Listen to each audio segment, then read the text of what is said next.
it's a team game, and as advertised, the Mets have been on fire, scoring 6.5 runs over the last 11 games, including the 9 they threw up last night. And halfway there. I mean, it's not time to panic. You're halfway there with 52 wins if you're the Yankees, on pace to win over 100 games. So off to a good start.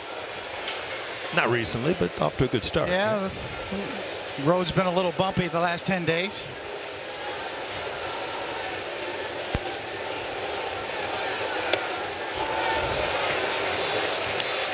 Two and 0. Bumpy to the tune of 8 losses in their last 11 games, but while they're doing that, the Orioles have lost 5 straight. So the Yankees retain their lead in the American League East.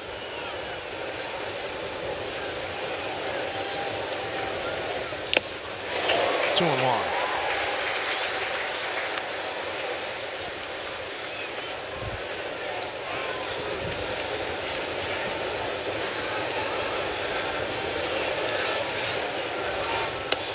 Three and 1. You know, the talk in the ballpark after the game yesterday, you have Judge 0-2. Why would you throw him a fastball right down the middle? And until the bottom of the order starts producing, you know, the move would probably be to pitch around Soto and Judge. Agreed. Agreed, Michael. Yes. See, there's that sweeper we talked about. His sinker really isn't a sinker. It's more of a runner. He throws it up in the zone a lot, but that sweeper does sweep.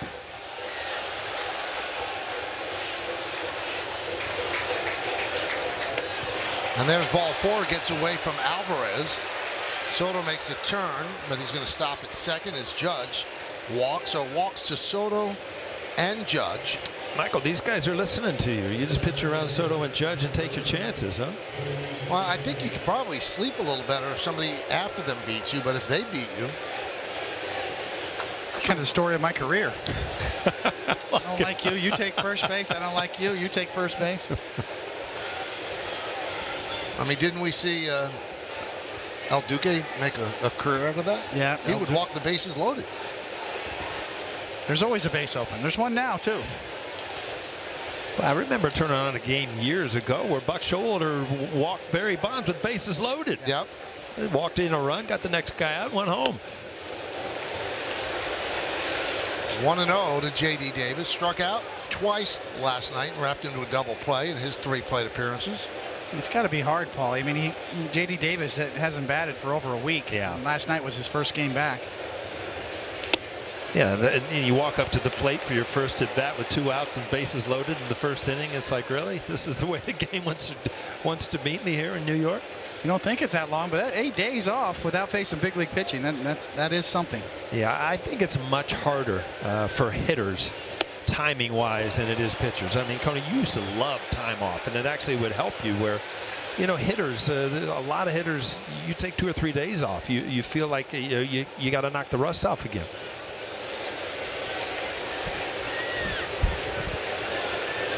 3-0 and a strike to Davis. It's just kind of been Manaya's MO his last couple of starts. Kind of struggles throwing strikes early in the game, and then seems to settle down as the game unfolds. 3-2. I mean, to me, you should be always able to control your sinker, but when you have that sweeper, you call that big break, I mean, that breaks so much. It's very hard to pinpoint where you want that thing to end up. 3 straight walks to load the bases and bring up Alex Verdugo.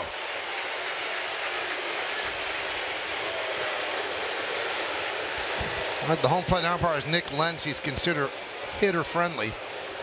Fewer high strikes on righty batters, fewer outside strikes on left-handed batters, and he's in his 9th big league season. Pitching coach Jeremy Hefner comes out to talk. Does he play the harmonica? I don't think he's related to Phil. He's not related to Phil? Oh, okay. Cody can pull some stuff out, Michael. Huh? That's a very complicated web of mind. Yogi didn't like that harmonica.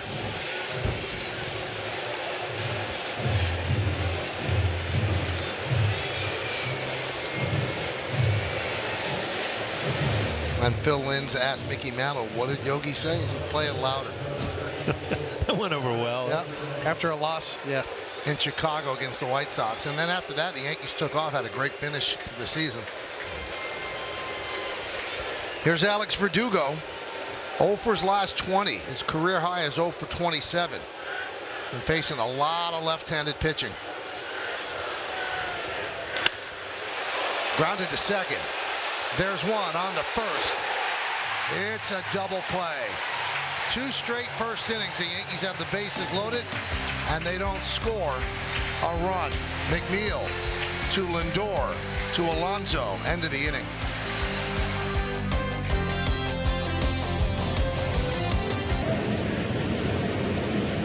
Well, the Yankees had the bases loaded, nobody out. Last night didn't score in the first inning. Now the bases loaded, 1 out, and they don't score in the first inning. Here's the Mets lineup.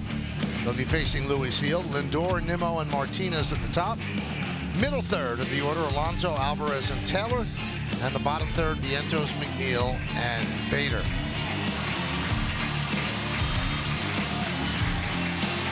And here is Luis Gil toeing the slab at Citi Field here tonight, trying to bounce back. You can see on the season still excellent numbers.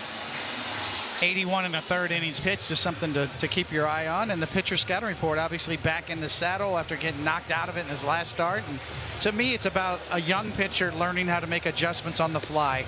When the wheels start falling off, can you do some damage control and figure it out? For me also, let's get that slider in the mix, that third pitch. He kind of was reduced to a 2-pitch pitcher in that last start where he got knocked out in the second inning. Yankee defense, Verdugo, Judge, and Soto left to right in the outfield. LeMahieu, Volpe, Cabrera, and Rice. That's third to first. Trevino behind the plate. J.D. Davis is the DH. Luis Gil is on the mound.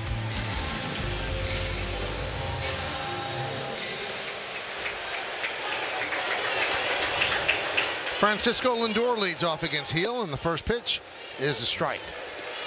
95-mile-an-hour fastball.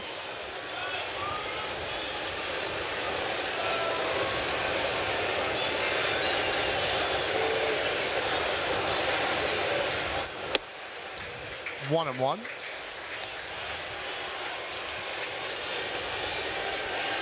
First inning's so important after you call it a bounce back start after the last song on your mind is your last outing. Getting through the first inning is so important, right? Absolutely, for a young pitcher as well. Confidence.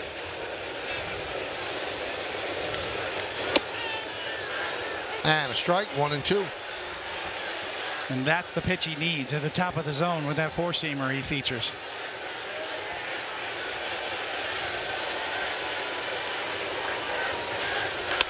Line drive, it's a base hit. Going to go to the wall. Playing it out there is Soto, and Lindor with a leadoff double. Connie, as soon as you say that he needs that level, that fastball at the top of the zone, he brought it down waist high, and that's what happens. I mean, major league hitters, Lindor's been on fire, but you see that's just belt high. And that just says hit me, hit me hard. You can see Trevino wants it up, too. I mean, he didn't get it up. And a hot hitter drills it about 101 miles an hour to the wall.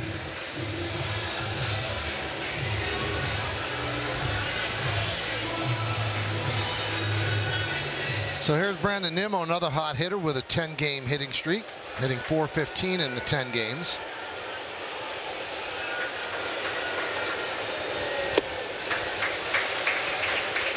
One and 0.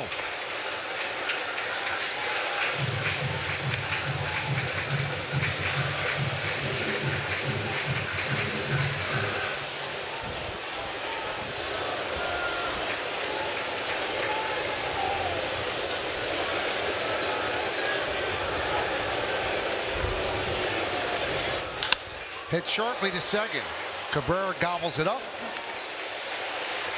Wow, Lindor got a bad read on that. He thought it was hit too hard that possibly he couldn't advance, but you don't see that ball hit to the right side very often, or you don't advance. You watch him off the bat. Well, it's hit hard, and then right there with the, Cabrera never even looked him back. Yeah, he was conceding it. Lindor's double, by the way, is 1,400th career hit. Pitch outside to J.D. Martinez. And Trevino's got some good hands back there. Yeah. You know, you just overlook a nice little pick right there, backhand. And when you're catching on one knee, that's much more prominent now. Use your hands more rather than try to collapse and block.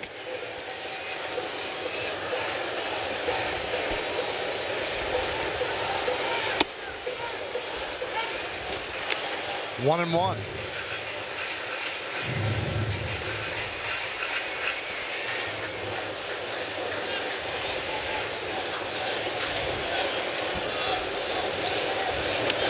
And Martinez gets plunked.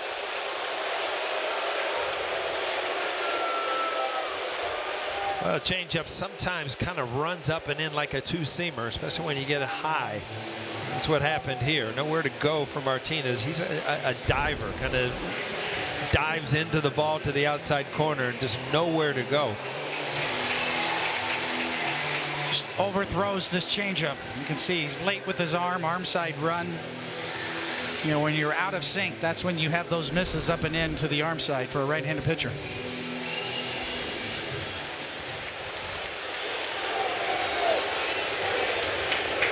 So here's Pete Alonso. Grounds it foul. Bottom of the first inning, second game of the Subway Series. Yankees don't score on the top of the first inning. Mets threatening in the bottom of the inning.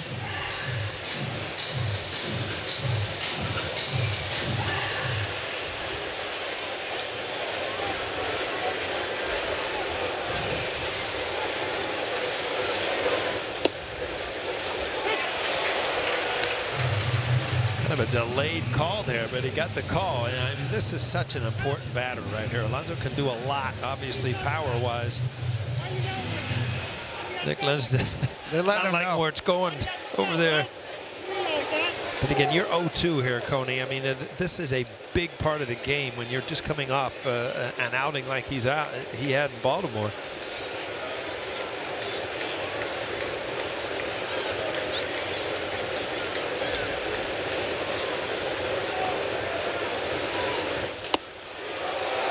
Just missed inside, 1-2. A good location there with the changeup, and you know, ran it in off the inside corner. A lot of times when you pick that up as a hitter, you know you've got to get out on that ball inside, so you wave at it, and it never gets there.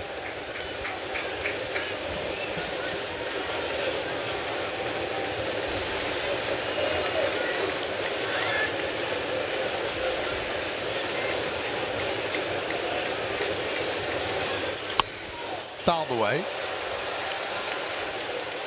He'll doing a good job at, you know, really holding Lindor. I mean, Lindor, you know, he can run. 13 stolen bases on the year, but you got to keep him at second base.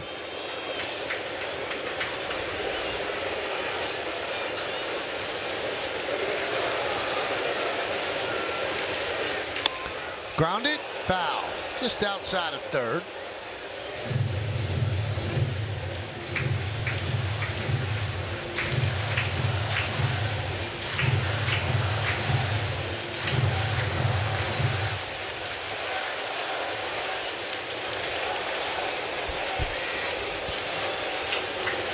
Lindor at second, Martinez at first with one out. And the 1-2. Right center. Judge makes the catch. Lindor stays put. Throw comes in the Volpe. 2 outs.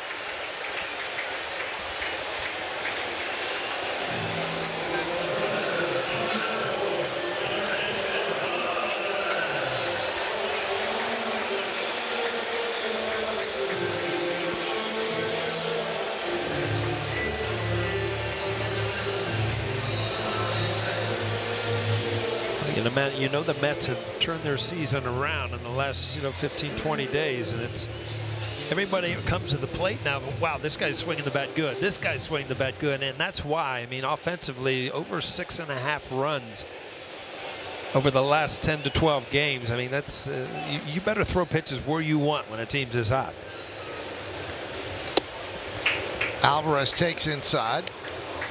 It looks like he hasn't trusted that slider yet. He's thrown it a couple times for balls, but he's using the changeup as the off-speed pitch. Alvarez has been red hot. 13 games off the IL, hitting .368, 2 homers and 8 ribbies. And when Alvarez plays, the Mets are 18-8. When he doesn't play, they're 20-31. Just a 22-year-old catcher, but has a big impact on the team. 3-0.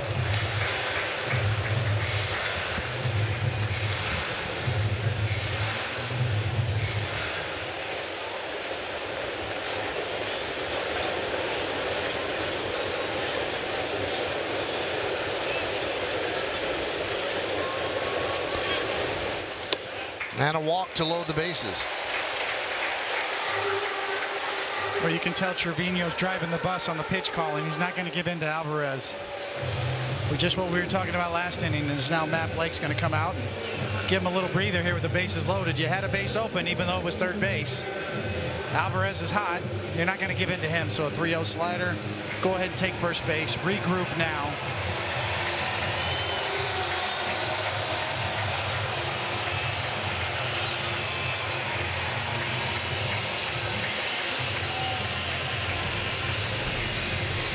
Take a look at StatCast 3D by Google Cloud. This is his arsenal in his first 12 starts. And then the last 3 starts, he's kind of become a 2-pitch pitcher. He's kind of shelved the slider.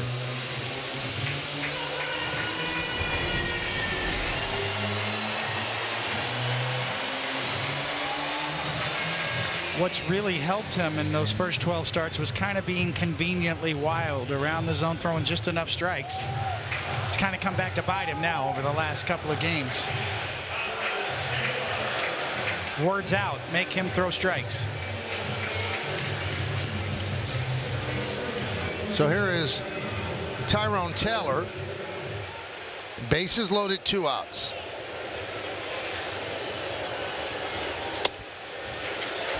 Strike. There's that changeup.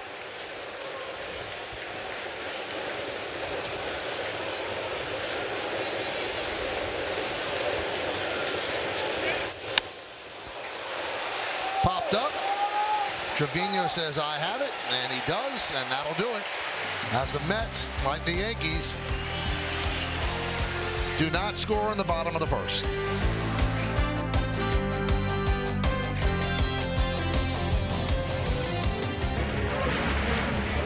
First pitch, as the Mets honored the late great Willie Mays. Cleon Jones, the Cohen family, Jay Horowitz made their way out on the field to honor Willie, whose number 24 was retired here by the Cohen family when they took control of the team. That was a promise made by Joan Payson when she acquired Willie Mays from the Giants, that she would retire 24. It was never done, and Steve Cohen and his wife Alex came through on that promise and retired the number for the Mets. Pitch to DJ LeMahieu is a strike.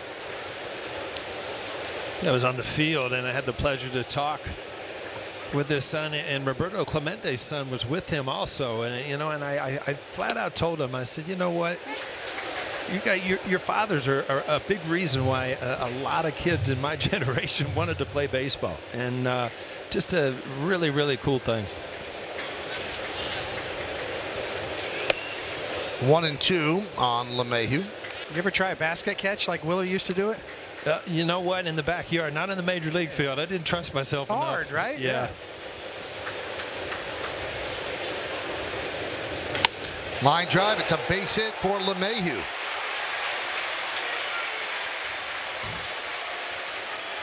Well, you remember the ball that he cranked to right center field last night? One of the better swings he's taken all year. And this, again, just another good swing. He's through the ball. He's not getting to the ball and kind of stopping. You know, he's starting to drive the ball a little bit. And good things are going to come here soon for DJ LeMahieu.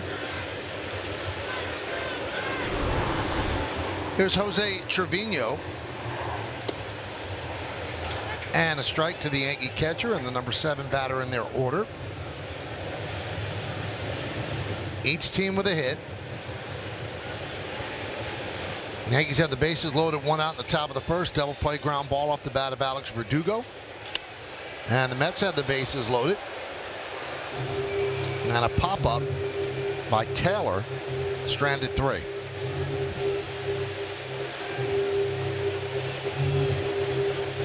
So 0-2 on Trevino.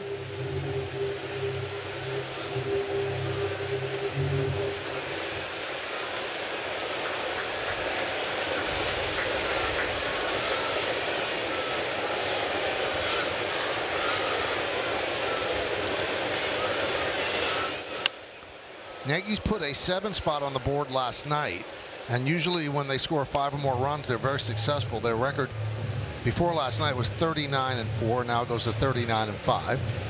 But before last weekend in those situations, they were 38-2. So their pitching has struggled a little bit as well.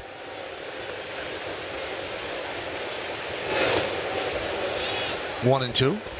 Yeah, you always look back at games that, you know, you hate to lose. I mean, you see Aaron Judge there. You know, he comes through with a huge grand slam. Juan Soto hits a home run. You throw up 7 runs.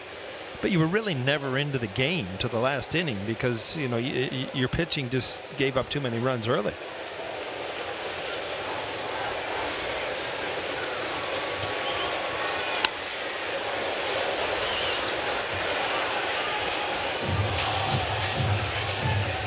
Coney, you really trust scouting reports when you look back and like, all right, so this guy's hot. So, you know the guys that are hot and good hitters. You kind of pitch around them. But, you know, these guys, he's 0 for 20. He's not swinging the bat, throwing strikes. Do you really trust that?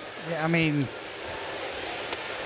the scouting reports that we used to get were from advanced scouts who, you know, the sample sizes were kind of small. Yeah. Maybe they followed them for one series. And it's hard to trust that. You know, right. You trusted more your eyes and reading the bat and your own personal history. There's one, and there's 2. 2 innings, 2 double plays by the Yankees. Yeah, offensively, it seems like, you know, they're putting themselves in the position to do some things, and then, you know, they're just shooting themselves in the foot with either a couple strikeouts or a double play in the inning. The Yankees hit the ball hard, and they don't have a lot of speed. Mm-hmm. And when it's on the ground, that's a bad recipe for double plays. Here's Ben Rice.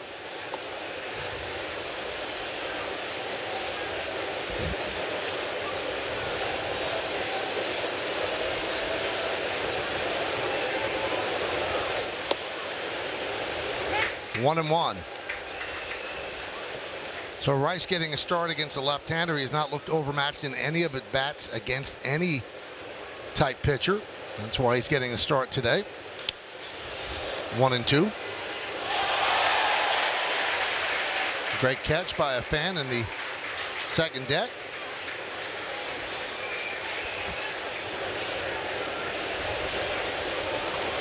Mets play Rice to pull. Did he go? Yes, he did. Rice down on strikes. No runs a hit, no errors, and nobody left on base. We go to the bottom of the second at City. Nothing on Prime.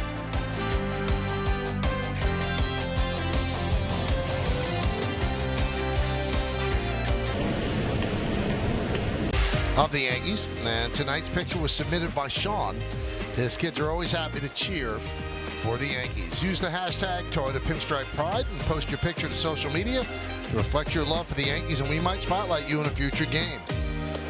Mark Vientos takes pitch outside. Vientos had 2 home runs yesterday against Garrett Cole, and he had a pretty good line. He said 2 home runs against Joe Schmo is a great night, he said, but against Garrett Cole, wow.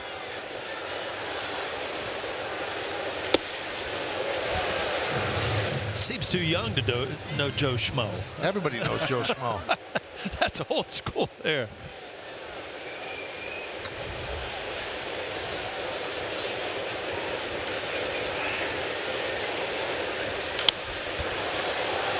Popped up and over the screen and out of play. Well, here are the 2 home runs last night. Yeah, there's no doubt about his power. Left center, now right center. Right off the top of the wall.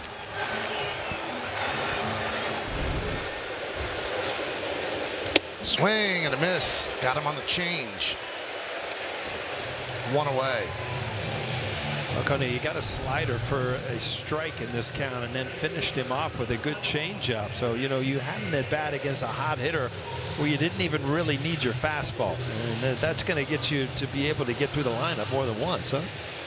You can see Vientos just can't pick it up. He's actually late on that changeup up in the zone. McNeil hits one up the middle, but Volpe's right there. 2 outs.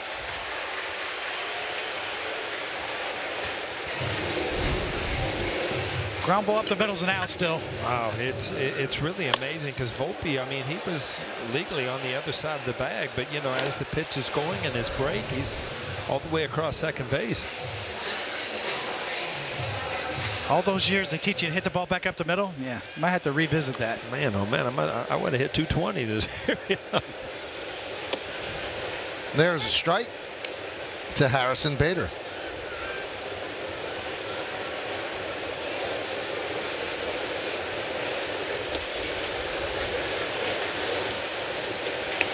I think Luis Gil's going to learn. You see that slider right there is how to get it over for a strike. The guy, he doesn't throw it that much, and hitters will lay off of it. He can just throw it for a strike early in the count. You can get a freebie. Trying to make it nasty and make it break big, but get it over. You know, we've said it so many times. I mean, you don't have to throw your best breaking ball to get strike one. I mean, later in the count when hitters have seen it and you're trying to get a strikeout, sure, you need to throw a really good one. But a get me over curveball, it works a lot.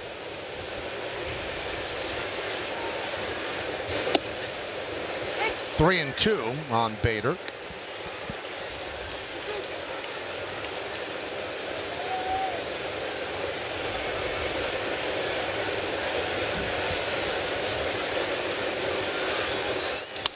Ground ball, LeMahieu. And Heel works a 1-2-3 inning as the Mets go down in order. We go to the third, 0-0 on Prime.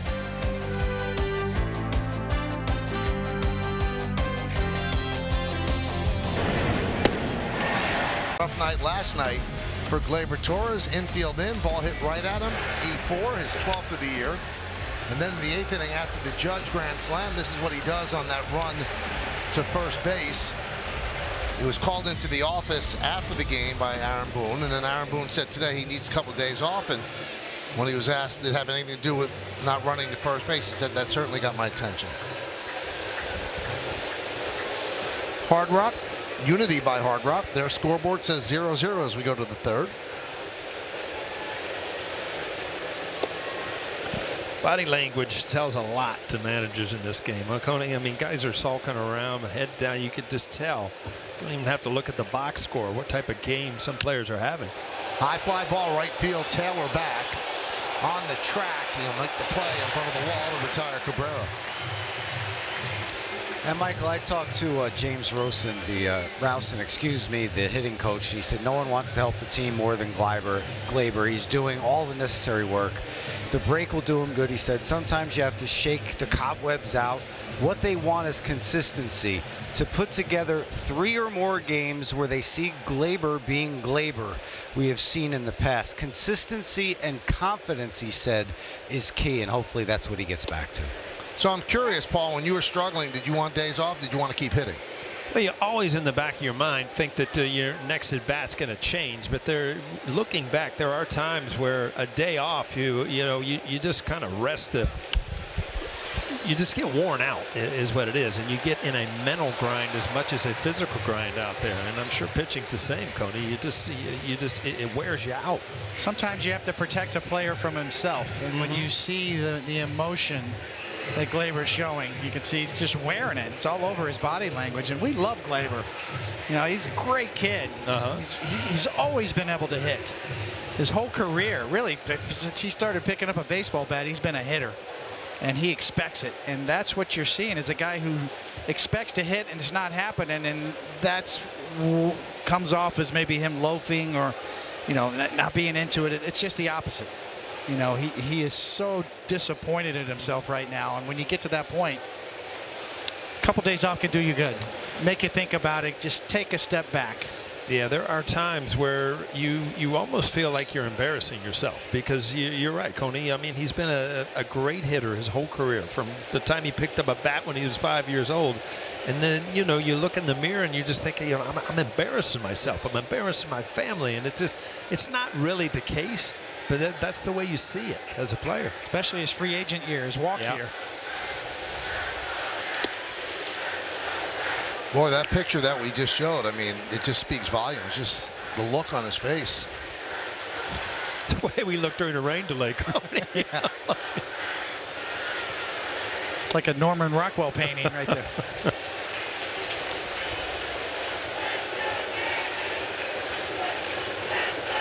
The Yankees need him, and he's capable. So you hope that the rest does him some good. Give his mind a break.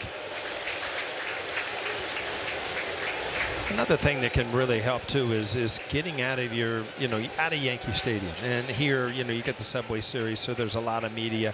But you go to Toronto, you're getting away from things, and I wouldn't be surprised to see him have a couple good games up there. 3-2 on Soto. Soto walked in the first inning.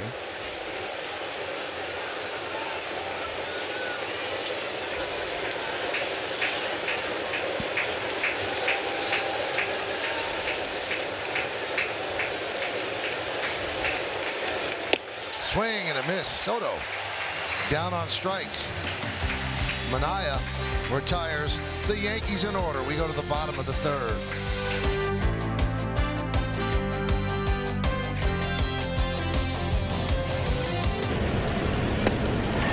Prime first. The Las Vegas Aces take on the Chicago Sky. That's at 7 Eastern, followed by the Indiana Fever versus the Seattle Storm at 10 Eastern, only on Prime. Lindor will lead off the bottom of the third. 0-0 Yankees and the Mets. Fouled away. Lindor doubled in the first inning, his 1,400th career hit. He's just 30 years old, so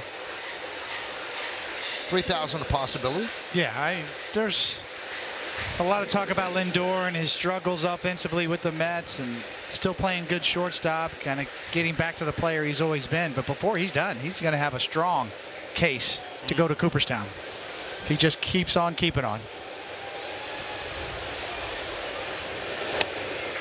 Yeah, a lot of his awards came with, Cleveland, obviously. 4-time All-Star, 2-time Gold Glove winner. But, you talk about last year. I mean, last year he was 9th in the MVP voting. He had 31 home runs and 31 stolen bases. So that's nothing to sneeze at it. Exactly. With a good defensive shortstop. And you look at him and you think, well, he was better in Cleveland, but the numbers tell you a different story. His OPS plus was 117 in Cleveland. It's 117 with the Mets, so he's the same player. Great points. And I think he's found a home at the top of the order. Yeah. He admittedly has said, I don't like being the run producer. I don't like hitting third or fourth with minute. I like to be the starter, the igniter, and he loves hitting leadoff.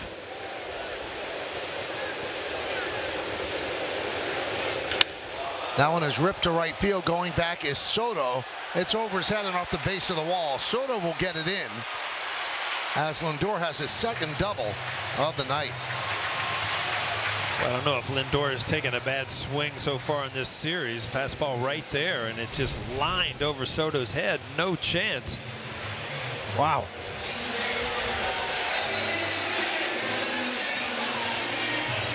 See the point of contact out in front on a 98-mile-an-hour fastball. Squared up.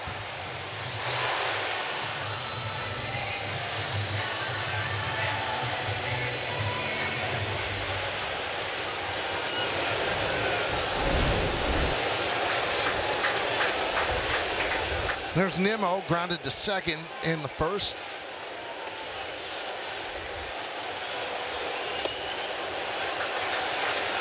One and 0.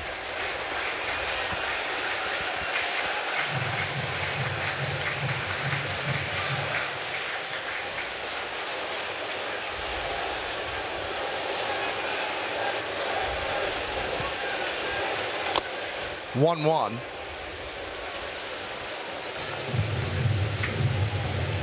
See the swing Nimmo had at that slider. Just shows you the importance of that slider.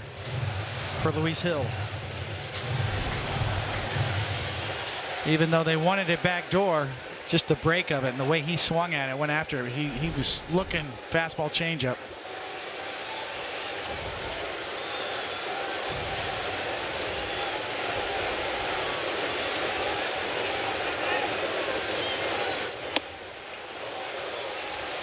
.99 miles an hour. That's always something good to have, huh? See the difference in location when it's up. His fastball plays when it's up.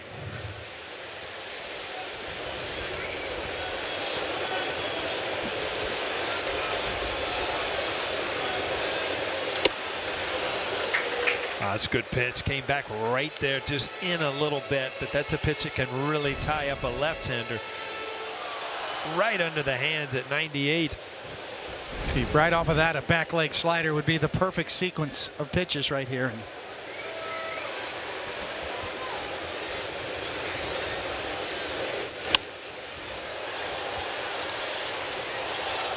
He got away with that because it was 98, but still, you know, kind of right there, right down the middle of the plate.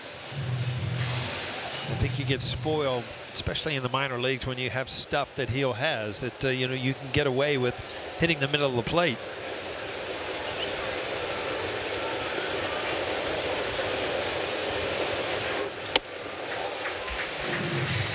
Just a bit high at 98, so the count is full at 3-2.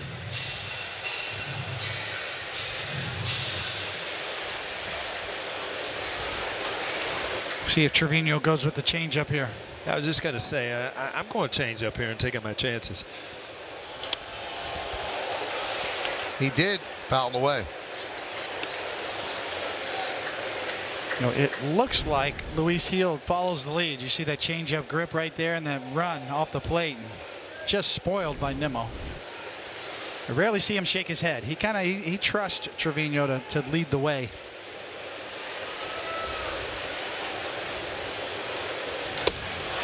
And Nimmo walks. Good at bat for Nimmo. Yeah, it was. I mean, there was plenty of pitches in that count that he could have you know, swung at, and Hill tried to make perfect pitches when he got ahead in the count and just missed in a couple times. That'll bring up J.D. Martinez. He was hit by a pitch, a changeup in the first inning. Lindor's at second, and Nimmo's at first. We're in the bottom of the third. 0-0 Yankees and the Mets. As we saw last night, I mean, sometimes you want strikeouts, sometimes you just want ground balls. And right here, sure, you take a strikeout, but a hard hit ground ball at one of your middle infielders, double play. That one is looped into right field. It's a base hit. Lindor rounds third. He's coming home. Soto will flip the ball in. It's an RBI single for Martinez, and it's 1-0 Mets. J.D. Martinez is one of those righties that kind of inside outs the ball. You know, he jammed himself here, but he's so strong that, you know, he's able to drive in a run this way. You watch Lindor, no hesitation. Good job by Soto by not throwing to the plate, just keeping things as is.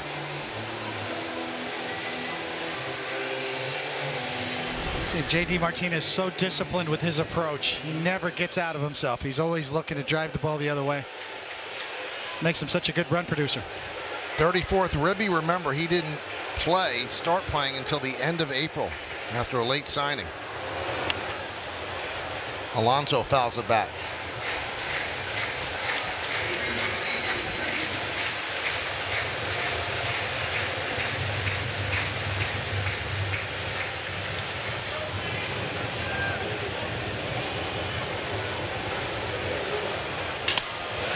Ground ball to short.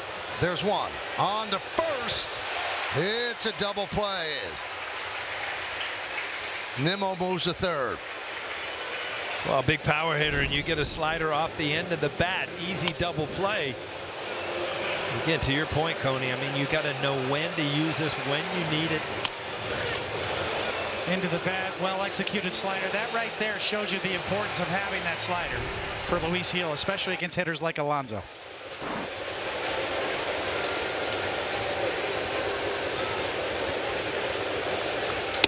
Swing and a miss.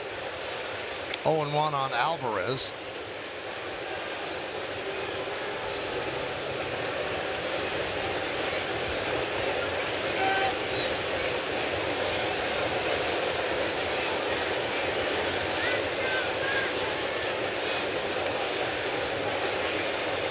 Alonso going over that at bat. He wasn't looking for a slider. Can almost read his lips.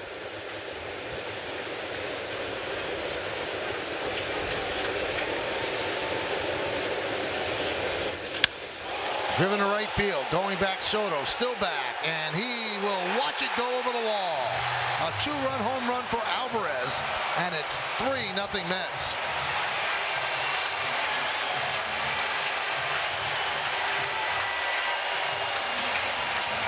Well, we keep saying time and time again how hot the Mets are offensively, and it's just if you make a mistake, this ball, he backed up a high fastball with another one, but away, which allowed him to put the barrel on the ball. And Alvarez, on a hitting streak, continues that with a home run.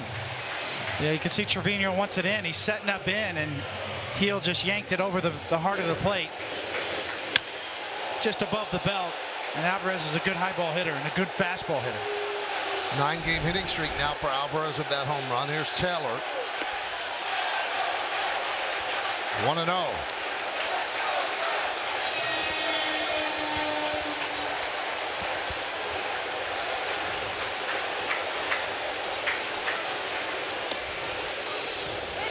Slider for a strike, 1-1. Alvarez, I mean, we talked about his strength, this how big and strong he is, and you can see short swing. If he squares it up, it's going out of the park.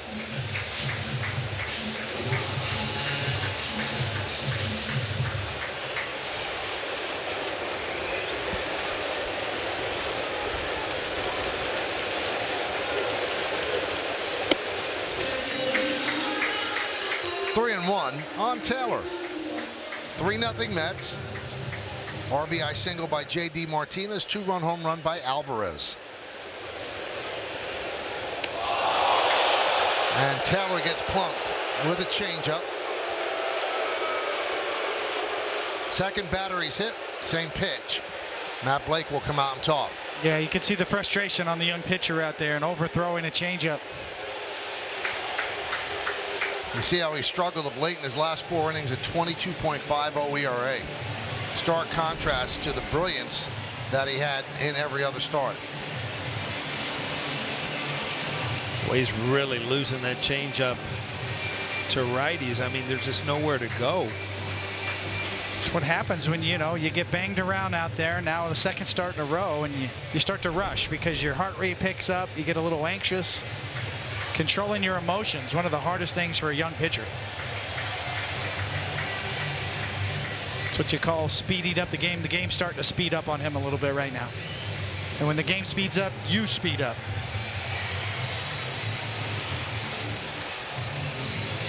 So Marlon Abreu doing the interpreting as Matt Blake does the initial conversation.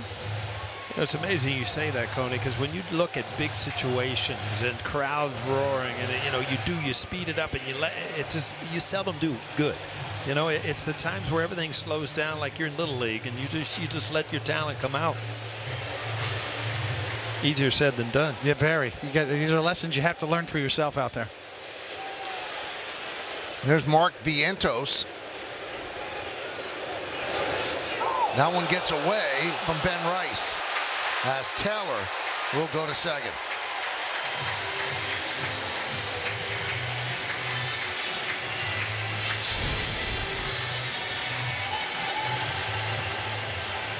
That's Rice really should knock that ball down. Yeah. I mean, it was not that bad of a throw, but he gets away, gives Taylor in scoring position. But at some point, you got to, if you're Heel, you think, I got to get out of this inning. I got to quit struggling here. I got to get out of this inning and get my offense to the plate. They gave Heel the error there. Yeah, that really wasn't that bad of a throw. Yeah, I think Ben Rice will tell you that he should have probably had it.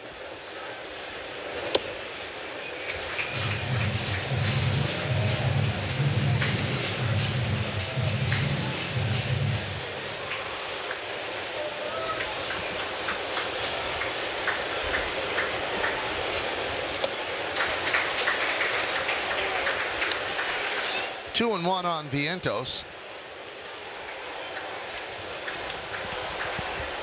Some movement out in the Yankee bullpen.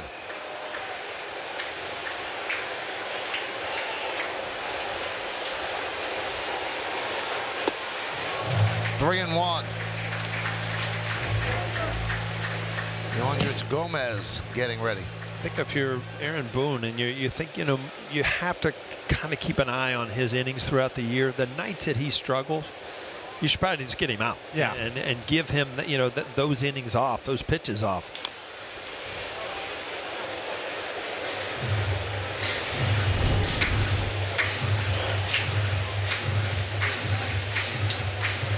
Yeah, that's a catchable ball.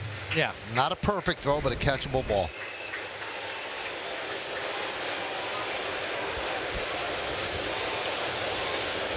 Three-two. Swing and a miss. Got him on the slider. But the Mets get 3 runs on 3 hits, 1 error, and 1 man left.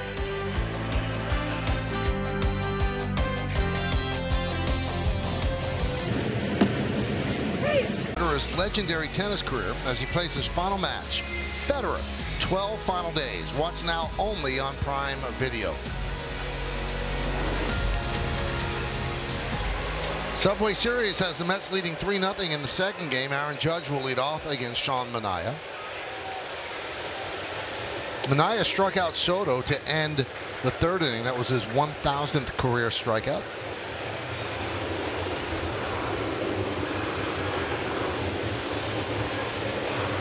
Judge walked in the 1st inning. Hit sharply and through for base hit.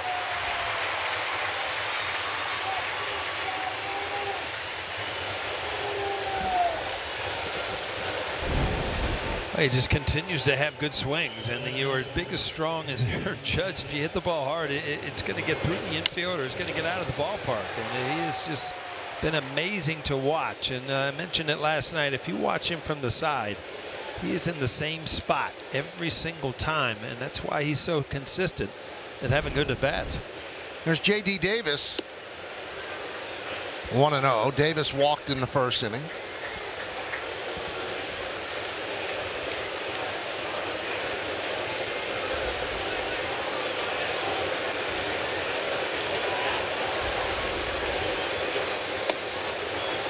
Two and 0.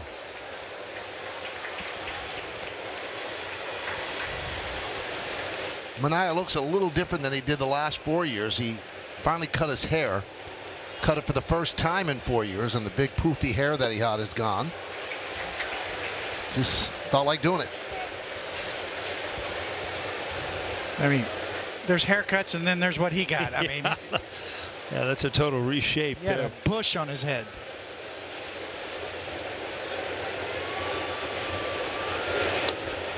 Three and 1 on Davis. Manaea signed a 1-year, $14.5 million deal with the Mets in January. Also has a $13.5 million player option for next year. He's 32 years old. And a walk again to Davis. So 1st and 2nd for the Yankees. Nobody out here in the 4th inning.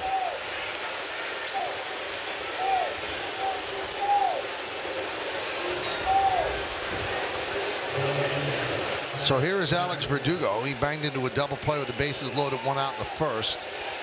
Trevino also hit into a double play in the 2nd inning. The Yankees lead the majors grounding into double plays. They get a lot of base runners, as David mentioned earlier. They hit the ball hard, and sometimes they're not the fastest.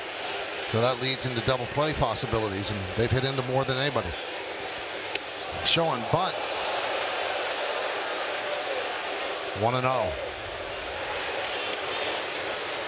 Almost sounded like it hit his hand, huh? Yeah, he got out of the way, but boy, that'll get your attention when you're trying to lay one down. It's about as close as it can get without getting hit.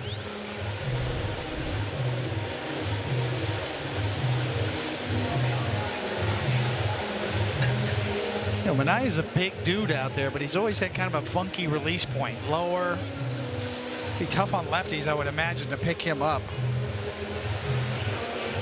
Just 5 feet 6 inches off the ground is his window. His release point actually is about 5 feet 6 inches off the ground, and you kind of expect it to be higher with a big dude like that out there.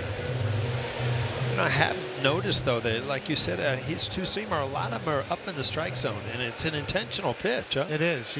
They call it sinkers, but it's more of a running fastball when he just holds it with the two-seam grip. 1-1.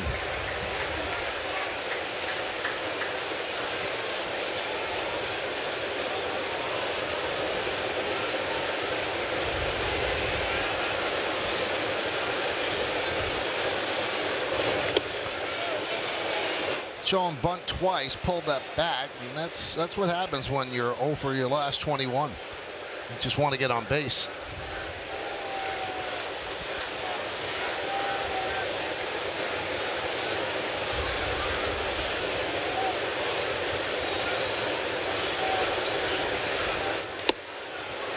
Two and two on Verdugo.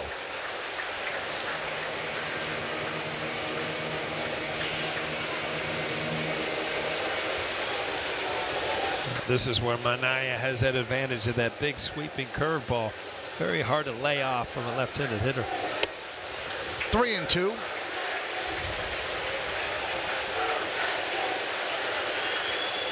Judge at second. J.D. Davis is at first. Nobody out here in the fourth. Mets lead 3-0.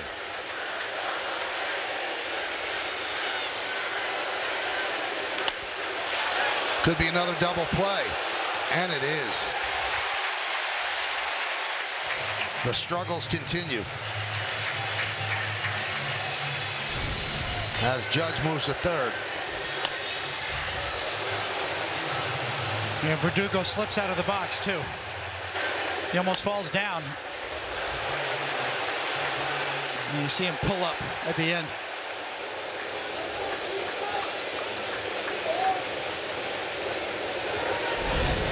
There's DJ LeMahieu. And there's a strike.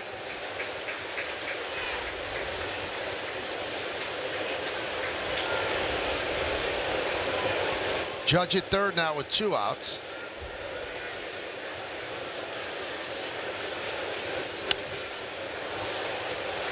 Quickly 0-2.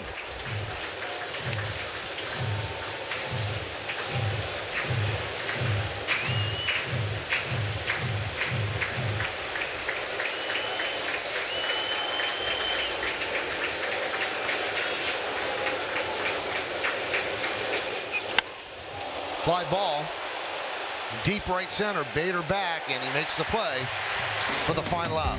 No runs a hit, no errors, 1 man left on base.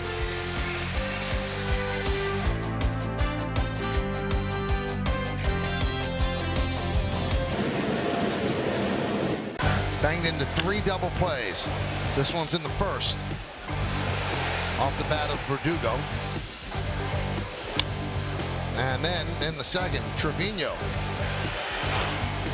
hits into a double play. And then in the fourth, with first and second, nobody out, Verdugo hits into a second double play, the team's third.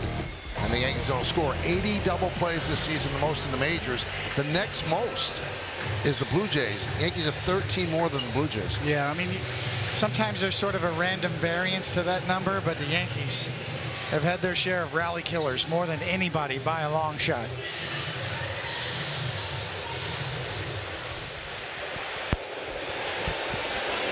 Jeff McNeil will lead it off against Luis Gil.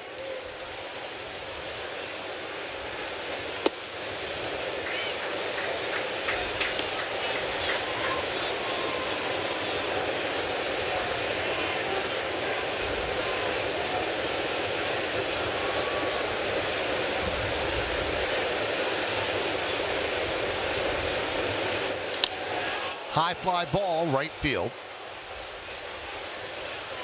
Soto, out number 1. Let's take a look at the scores around the league presented by Pizza Hut. Seattle beat Tampa Bay 5-2. Philadelphia now has more wins than the Yankees. They win their 53rd, 6-2 over Detroit. Houston over Colorado 7-1. Milwaukee in 10 innings over Texas. Cleveland, Baltimore 2-2 top of the 7th. And Toronto and Boston, they are in a delay. And here at Citi Field, there's kind of threatening skies ahead. And they're just hoping that it holds off so both teams could get 9 innings in.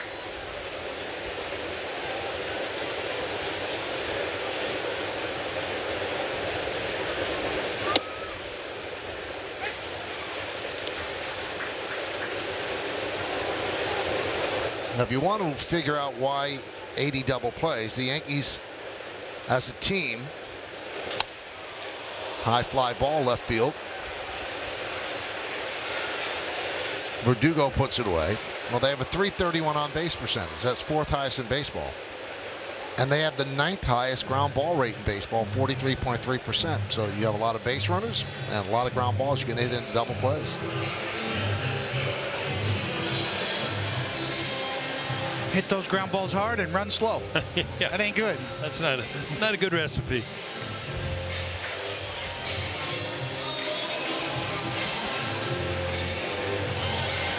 You know, we showed that scoreboard before and see how good Philadelphia's looked this year and how good they play. And when you look sort of evaluate teams as we come up on the trade deadline, they're kind of the most complete team right now. If you look at the Phillies, there's not any big needs there. Kind of everything's where it's supposed to be in Philly, where other teams are, well, we need this or we need that. Or Lindor takes a strike. He has 2 doubles tonight. Well, you talk about the trade deadline, and these extra wild cards have really made it difficult for organizations. Whether are we still in it, or do we look to next year? It is a seller's market. And if you're the Chicago White Sox right now and you're sitting on, say, Garrett Crochet, a left-handed starter, you're like, we might trade him. Nah, I don't know. What do you got? And they could just sit back in the catbird seat and just field offer after offer for that guy.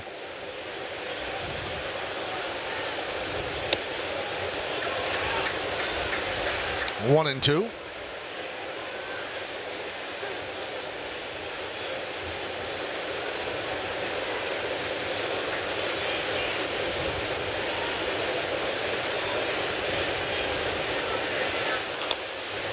Still 1-2.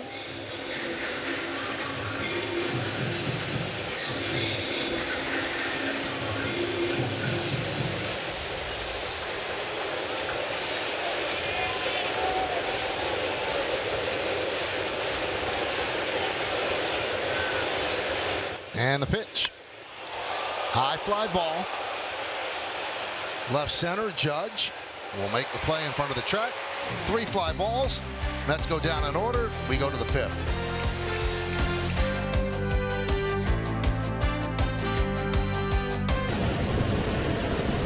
Mets, and tell you the truth, it's kind of conveniently wild, but he's got some help from his friends and kept the ball on the ground when he needed it.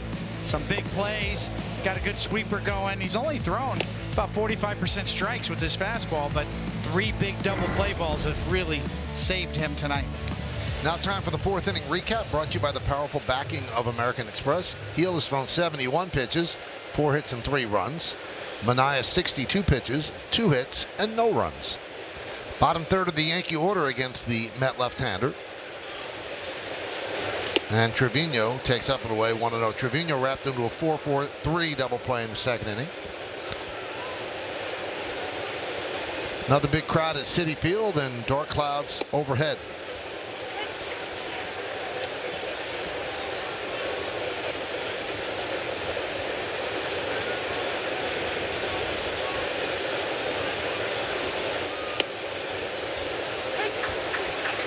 One and two.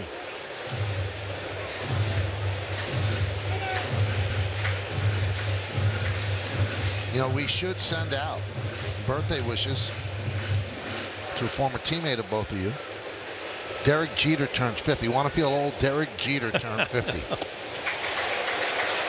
I texted him today. I said, hey, brother, I'm reading the game notes today. Happy 50th. He actually texted me back, which I was surprised. When you throw the 50 at somebody, sometimes you don't get a response.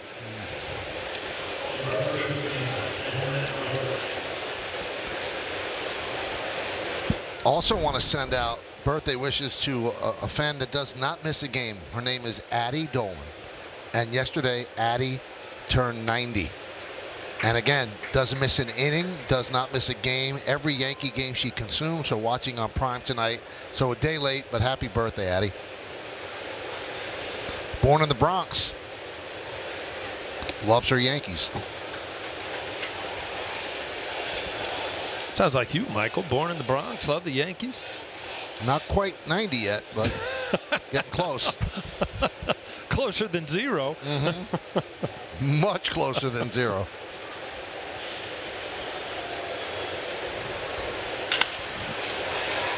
Ground ball to McNeil. Rice is retired.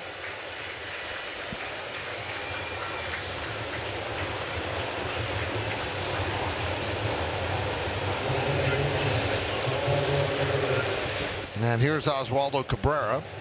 He went to fairly deep right field in the third, caught by Taylor.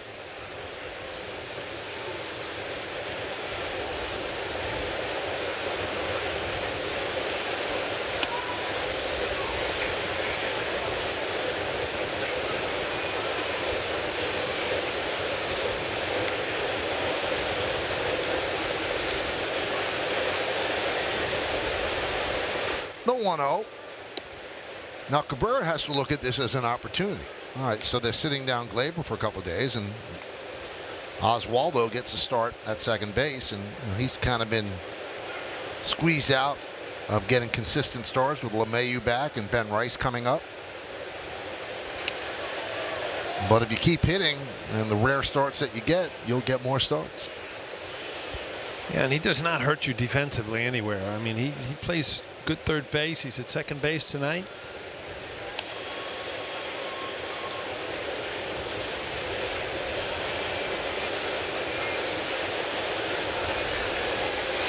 Is there a pitch clock tonight? Does it seem like the pitchers never throw the ball to the plate tonight, or Yes. what happened? Is it stuck? Well, they're throwing it. It's just not over very much. A lot of pitches all around the zone. Gives me time to drink this milkshake I just got in between. I looked over, and we kicked Vinny out of the booth tonight. Vinny was looking up here. He's their cameraman. He was right next to me last night, looking over there, just begging for a milkshake. Vinny, you're not in the booth tonight. You had no chance. Oh, he got one. How is it, Vinny? Not bad. What was that? What was John Travolta's line in Pulp Fiction? $5 shake at Jackrabbit Flash? $5 shake.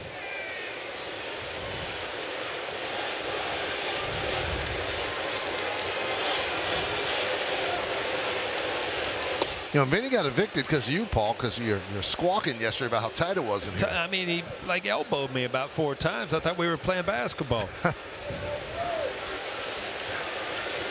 Much more room today.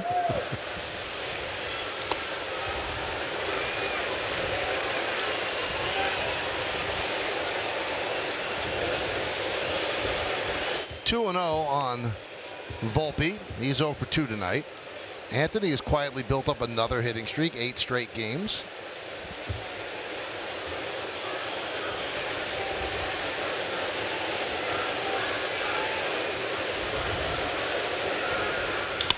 Hit sharply, Vientos. And that'll do it for the Yankees in the 5th. No runs, no hits, no errors. 1 man left. Halfway through, 3-0 Mets.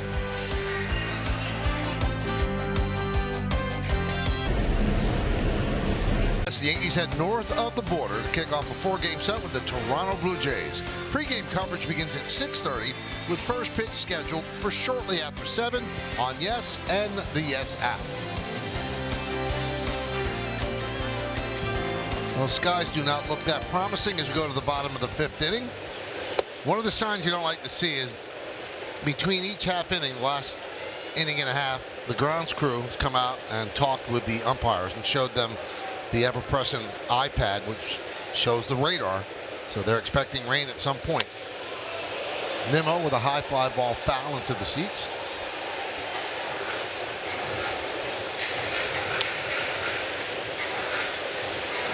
Bottom of the 5th inning, Mets lead 3-0. They won last night 9-7.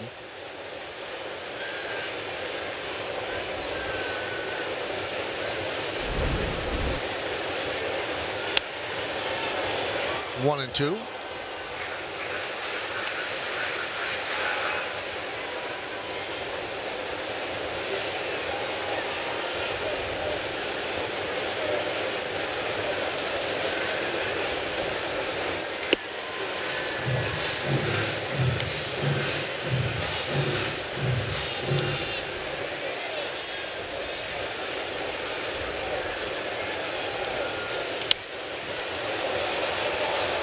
Fouled the slider off, still 2 and 2. It'll be Nimmo, J.D. Martinez, and Pete Alonso.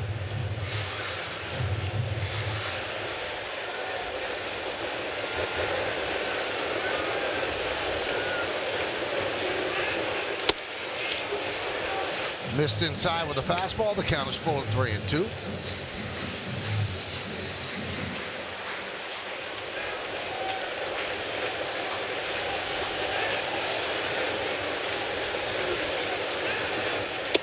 And Nimmo works a walk. Really just cannot get any swings and misses off the plate when he gets ahead, huh? Yeah, I tried the slider there, but on a 3-2 count, you got to throw that for a strike.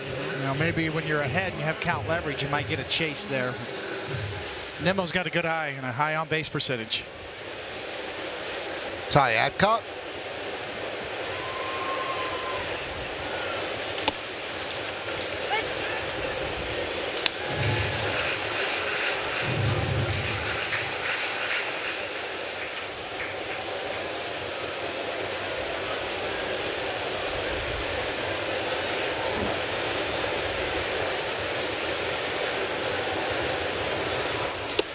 Ty Adcock added to the Mets roster right before the game. Drew Smith will put on the IL.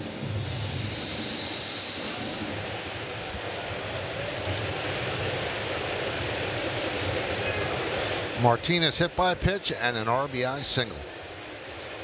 Runner goes. Popped up. Left side toward the line. Verdugo puts it away. Oh, way up there, allowed Nimmo to get back to first base.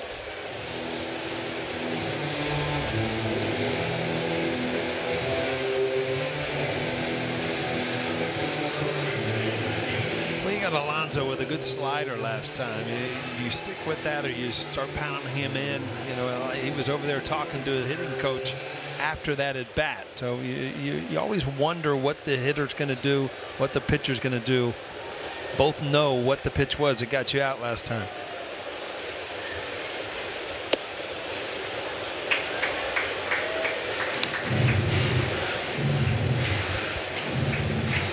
So we saw Hill yesterday. Gomez was warming earlier.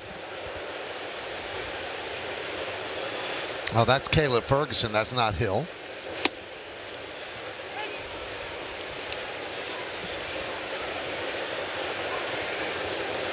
Yankees are carrying two lefties, Hill and Ferguson.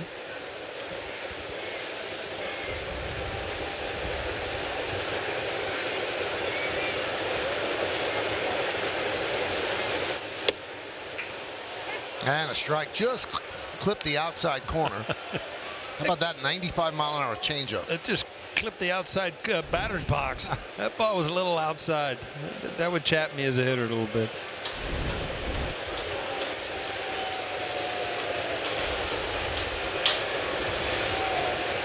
Sometimes his changeup, when he throws it that hard, it's just like a two-seam fastball almost, really.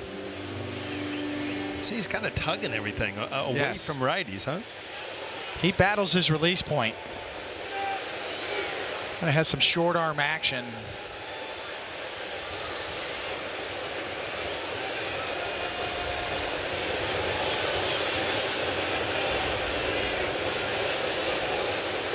He's another guy that releases it lower than you think because of that short arm action and a little closer to his body.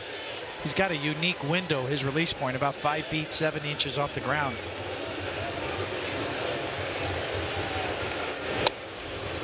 Major league average, probably most guys are into 6 feet 2, 6 feet 3 inches.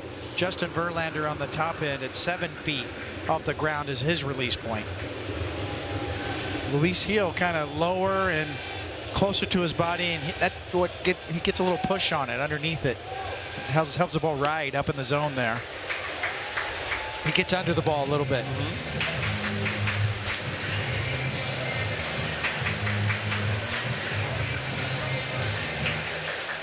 It's part of what makes him deceptive. People have a hard time picking up that release point and that life on his fastball he gets.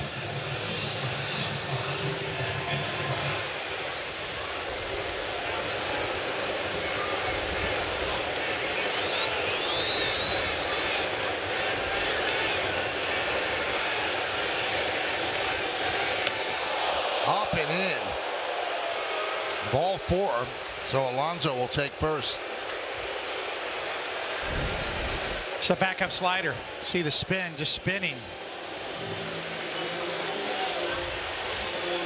No intent there. You could just see the corkscrew spin.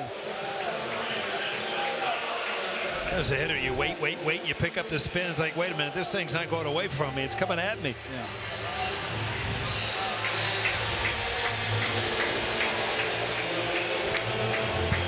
So as we look at the skyline of Manhattan, that's going to do it for Luis Heel. As Boone signals for Ferguson. That'll do it for Heel. He goes 4 1/3. He's down 3-0. And the runners on first and second, his responsibility.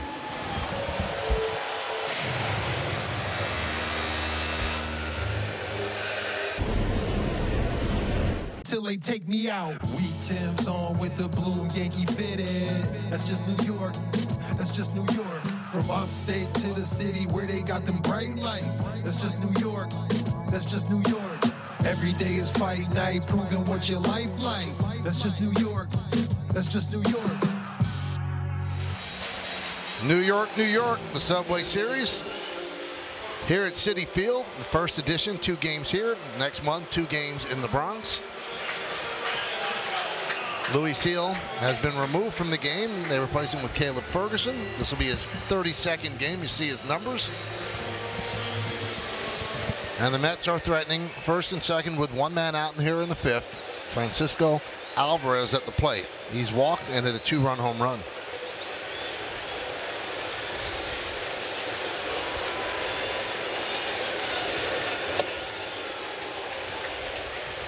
One and 0.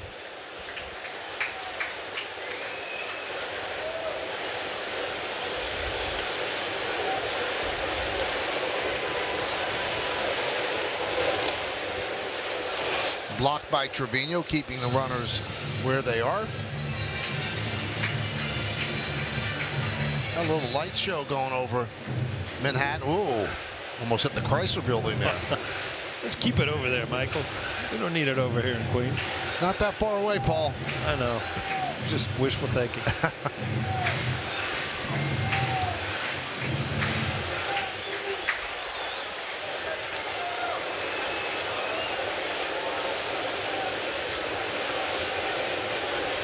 2-0. 2-1.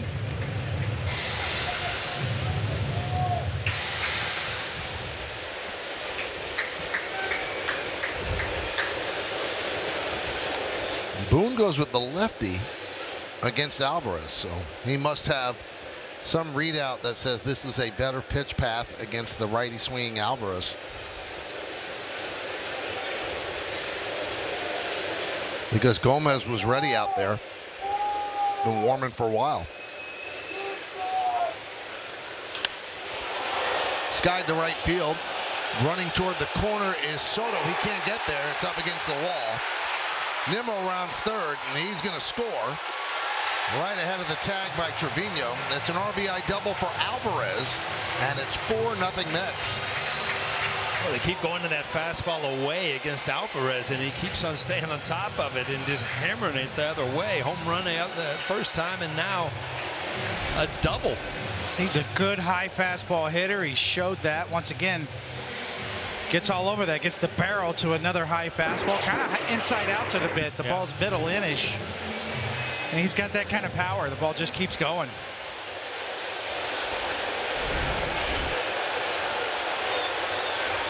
Yankees bring the infield in, starting to rain here at Citi Field. Crowd moving back, looking for cover under the overhangs. And the umpires have seen enough. Well, that escalated in a hurry. Wow. So the grounds crew gets to work. They'll get the tarp on. And they've been expecting this. They've been warned by the grounds crew that it was coming. The umpires take a look at the radar. And it finally arrives here in Flushing. And this was forecasted all day. The only problem was when it was going to happen exactly. And at 8:45 is when it hit.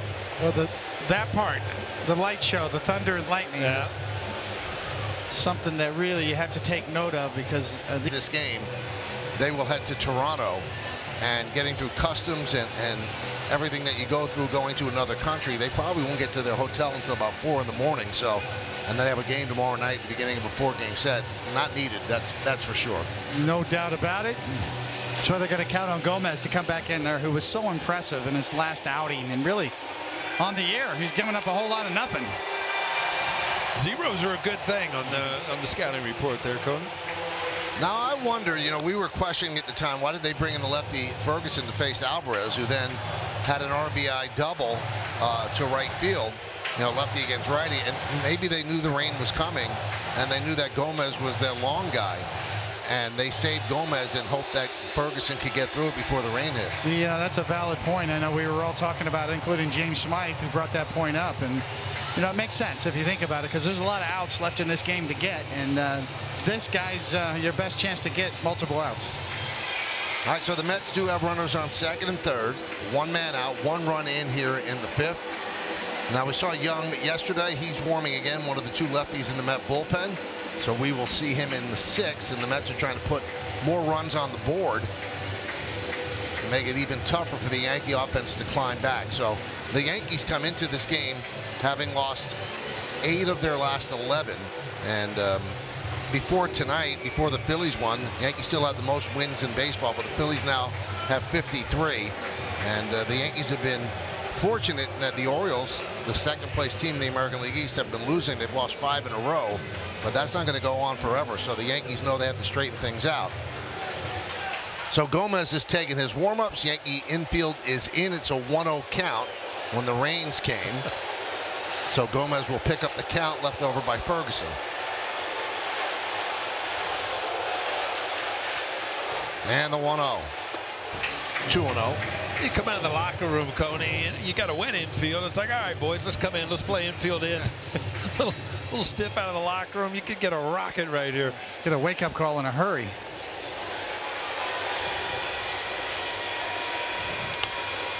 Foul back here. And just below the second deck.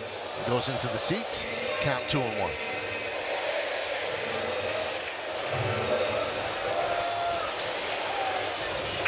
Four nothing Mets.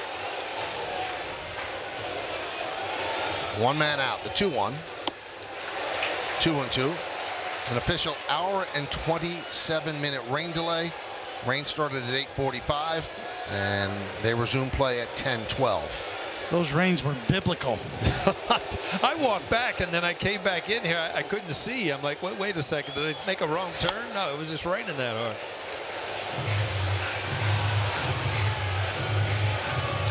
It was raining so hard you could barely see the field.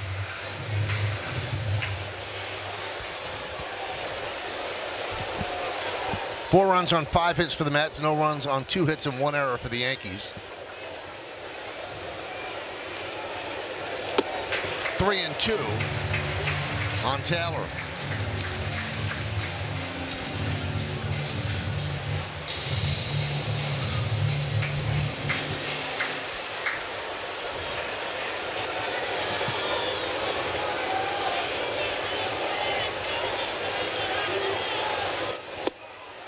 That one just missed. Low. So a walk to Taylor, and that loads the bases with 1 out. Well, the borderline call right there. And the problem is Vientos is coming up now, who's one of their hotter hitters. A couple home runs last night. This ball could have easily been called a strike. He locked him up, too. I mean, Yankees drop the infield back for a double play. And here's Vientos.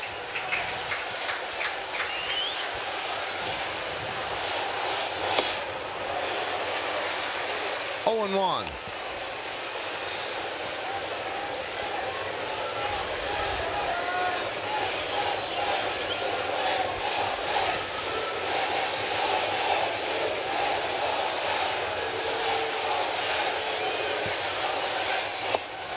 Missed outside 1-1.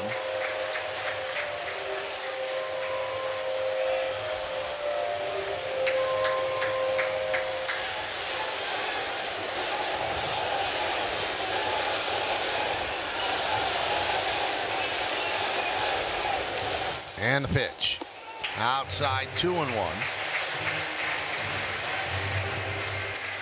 not commanding that breaking ball early and not getting the Mets to bite.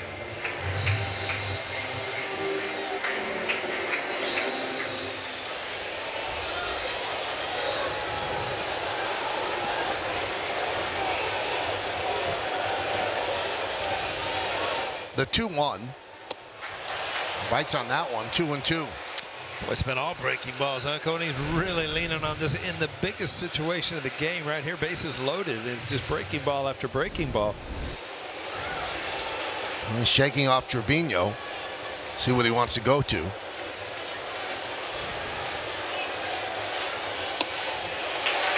Another breaking ball. 3-2. No place to put Vientos.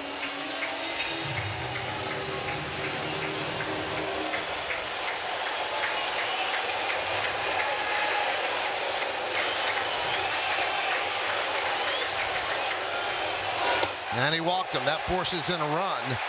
An RBI for Vientos. Scoring is Alonso, and it's 5-0 Mets. One of the problems with throwing breaking ball after breaking ball, even though it's your best pitch, and maybe analytically it says that's your best chance to get a swing and a miss or an out, it's hard to control it one after the other and make adjustments on it.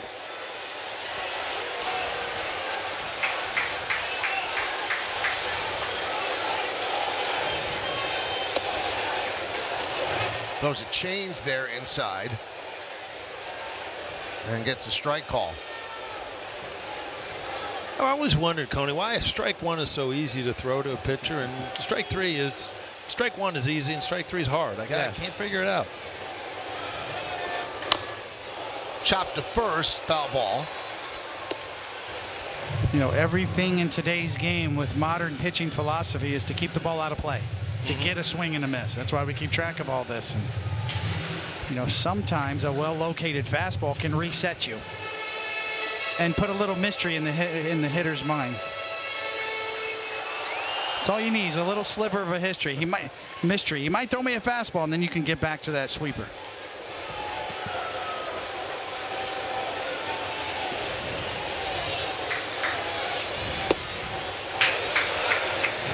One and two.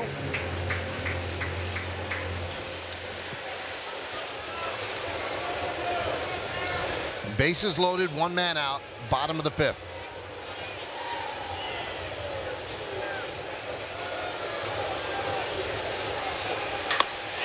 Fly ball right field, Soto back, he'll make the catch. Tagging is Alvarez, he'll score. Taylor goes to third, it's a sac fly for McNeil, and it's 6-0 Mets. Well, again, you're looking for the swing and a miss, but McNeil, you know, just kind of a slap hitter, puts it in play, pulls it deep enough where Soto has no chance, and then the Mets just continue to tack on runs.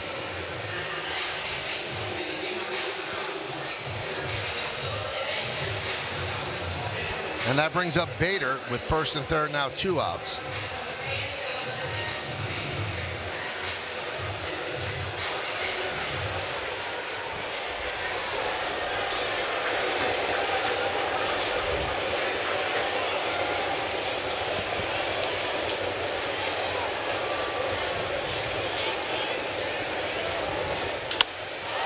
Fly ball right field and deep, going back. Soto still back. It's over his head and up against the wall.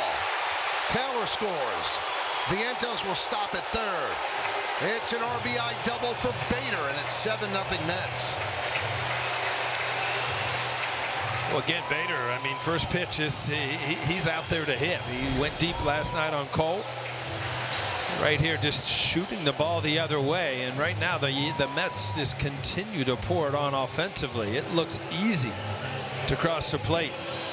The Mets uniform on now. First fastball he threw right down the middle. Yep.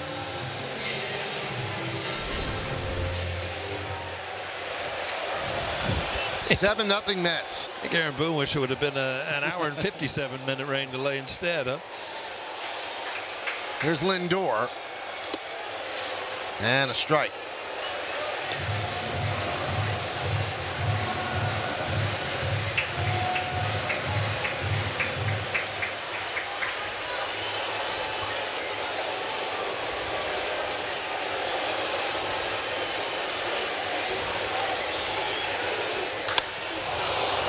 High pop-up.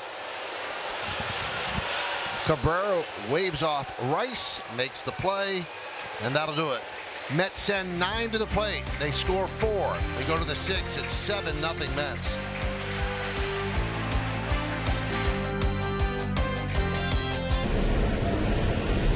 Back again this season. Come out to the stadium on Wednesday, July 3rd. Watch the Yankees take on the Reds and stay after the game for a post-game fireworks show courtesy of Baby Ruth. Tickets are going fast, so get your tickets today, Yankees.com.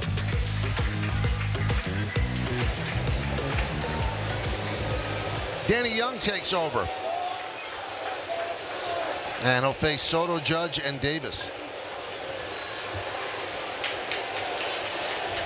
So Sean Manaea is in line for the win. If the bullpen could hold on. And a strike to Soto. Soto has walked and struck out.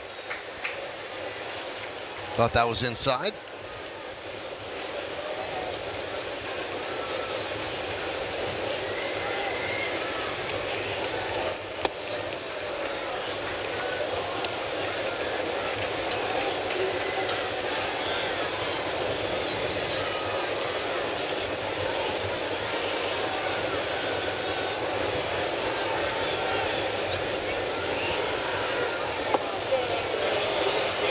He checks the swing, and Lance Barksdale agrees.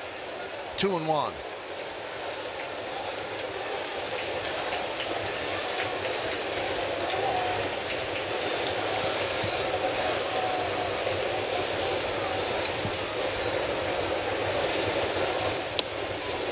Three and one on Soto.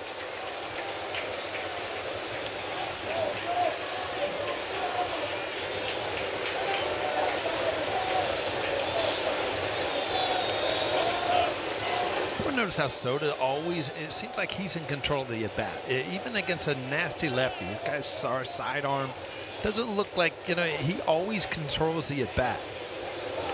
It's so true.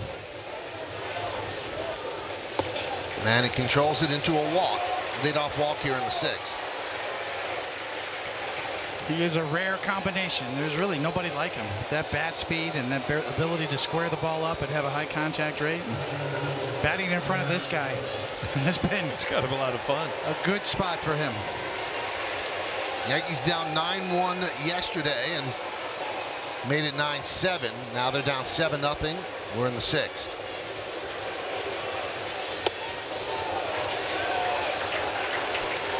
One and 0.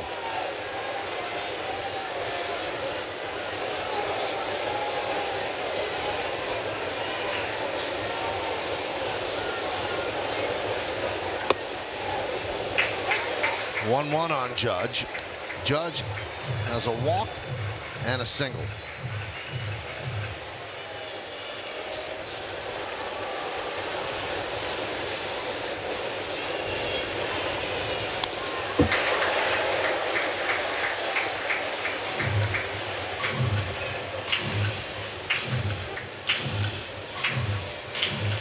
We talked about Aaron Judge. You know, these numbers, it's few and far between when you compare. It's that A-Rod in 07 had a monster year too. Drilled deep to left. There it goes. See ya. 30th home run of the year for Judge. Yankees on the board. It's 7-2.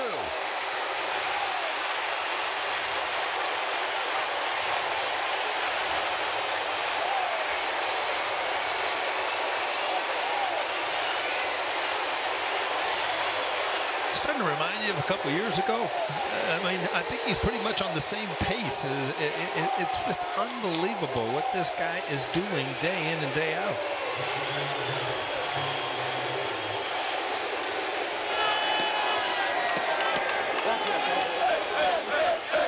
It's June 26th.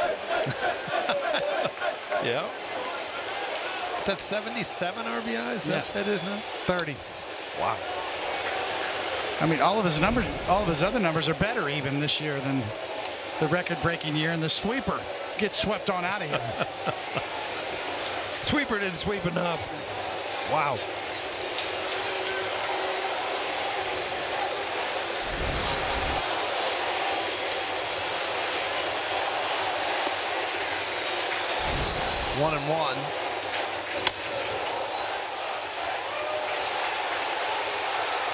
A line drive, 400 feet.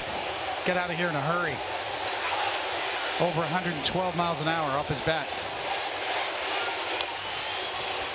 You saw Aaron Judge talking to LeMahieu last night. You see him again tonight. I think he's trying to mentor him and get him. I think he knows that there's a possibility that DJ could really help this team offensively. If Aaron Judge, when you're hitting the way he's hitting, what you say means a lot. 2-2 on Davis. 287th career home run. That ties Bernie for 7th place in Yankees history. Did you see the difference in the numbers, though? Bernie had like 9,000 at bats. And Judge has like 35 or 3,600.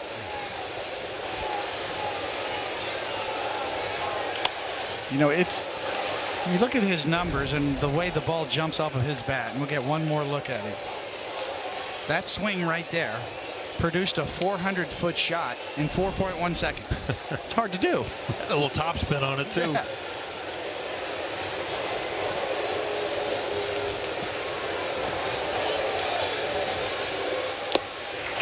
And down goes Davis.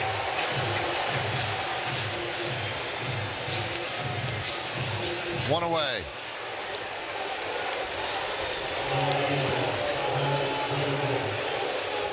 So we told you he's tied with Bernie, and as Paul alluded to, Bernie had 9,053 plate appearances. Judge 3,971. So he's under 43% of Bernie's plate appearances. That's the same amount of home runs. Now, Judge a home run hitter. Bernie really wasn't a home run hitter like that.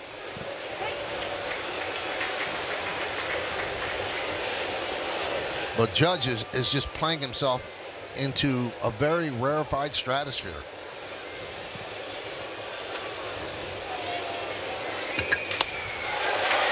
Verdugo, after 2 double plays, after an 0 for 22, lines a single to left, and he needed that.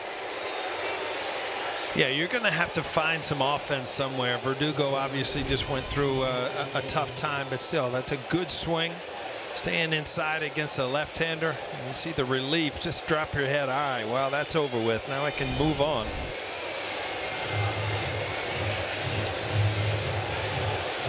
Well, Carlos Mendoza has seen enough of Young. He's going to go to the bullpen as DJ LeMahieu is coming up. Adam Ottavino will come in. Yankees down by 5 with a runner on first and 1 out.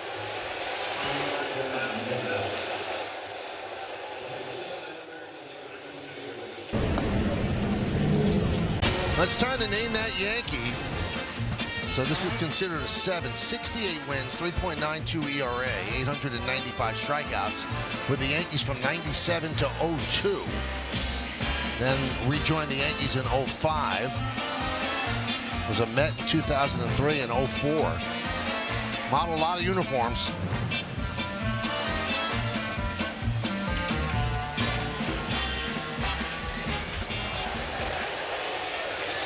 Ottavino deals to LeMahieu a strike. You have any idea, guys? It's always embarrassing when it's your teammate. Yeah, I'm thinking. I was thinking it was David Weathers, but it's not him. It's going to come to me, Michael. Hang on a second. All right.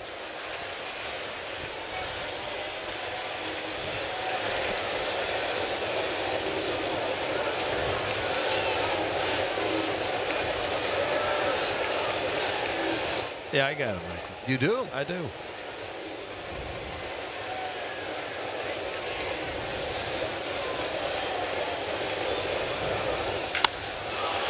Grounded to third. Booted by Vientos.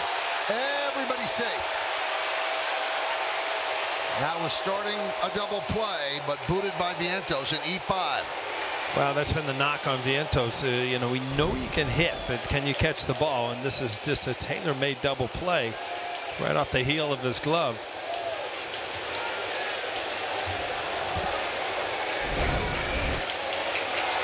Now the Yankees are going to send Austin Wells up to the plate to pinch hit for Trevino. Wells had a pinch hit single in last night's game. 7-2. Mets over the Yankees. We're in the top of the 6th inning. 2 runs in on the Judge home run.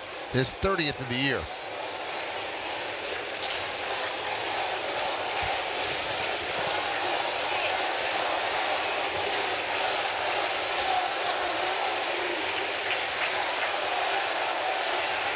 Yankee fans trying to break through here at Citi Field.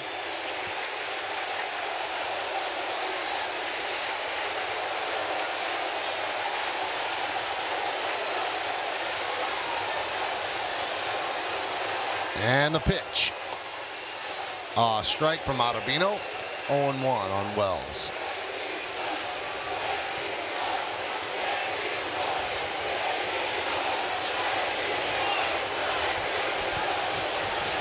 First and second, one out.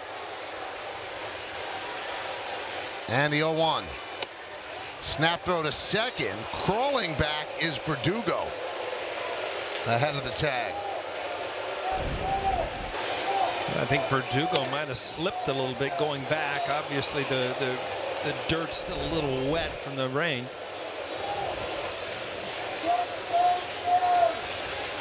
Yeah, Alvarez can throw too. Yeah.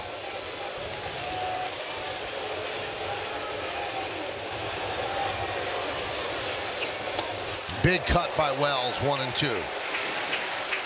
Ottavino has always had that wicked breaking ball, Coney. I mean, it's just like a comma at the end. It's like got a hook on it.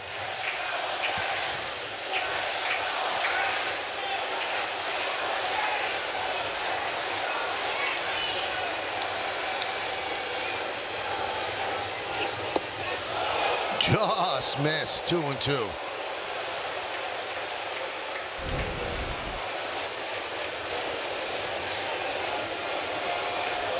Tried to sneak in the back door. Yeah, he did.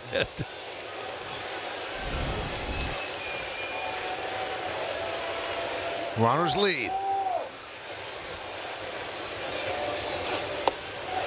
Misses the outside corner, 3-2.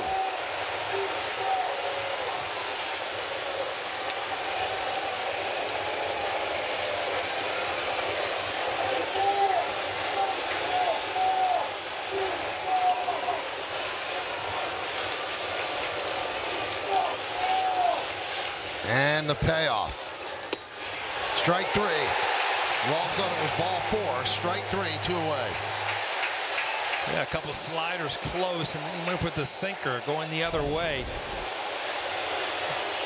Pretty good pitch. Yes. Right on the corner.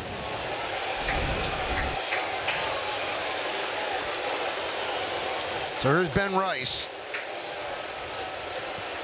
Rice 0 for 2 tonight. Those are against the lefty Manaea. 0-1.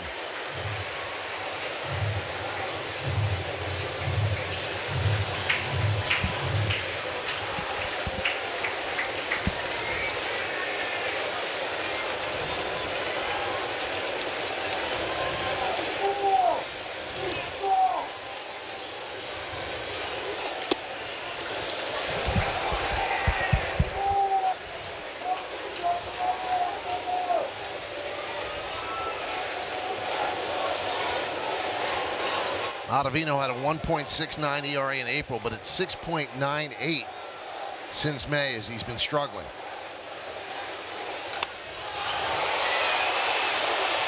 Foul ball into the seats. So in his first 2 seasons with the Mets, Ottavino had a 2.62 ERA, but this year 5.10, even though his strikeouts are way up and his walks are down. The life of a reliever. You have 1 or 2 bad outings, and your whole ERA just blows up. 1-2 on Rice. 2-2. Pitched for 2 seasons with the Yankees. Pitched to a 2.76 ERA.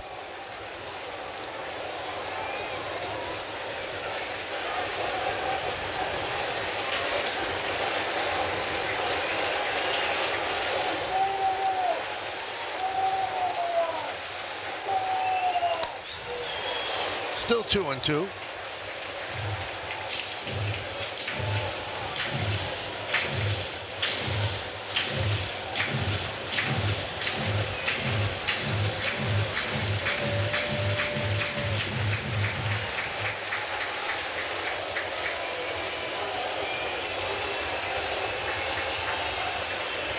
2 balls, 2 strikes, 2 outs, 2 on. Hit the other way. On the run is Nimmo, and he makes the catch for the final out.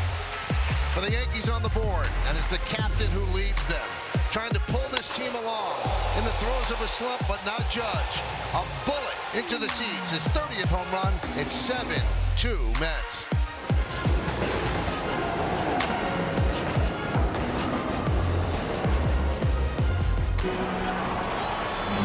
Presented by Build Submarines is now open. Votes for your favorite Yankees daily at MLB.com/vote.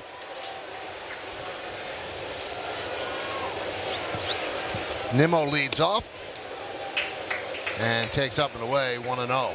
That big feller's going to be the leading vote getter by far. Yeah, he's on his way. There's no doubt about that. Sometimes you get the feeling you're watching a Hall of Famer in progress, Yeah. right in the middle of his prime. It's like Look at the last 53 games, guys. Look at those numbers.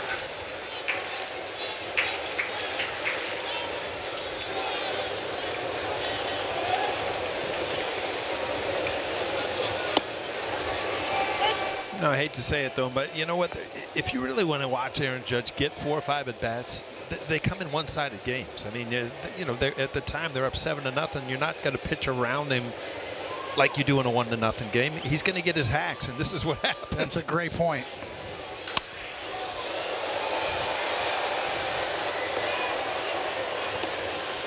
Paul, you are obviously an outstanding player. You played with great players. You played with Hall of Famers. Do you look at him and go, wow?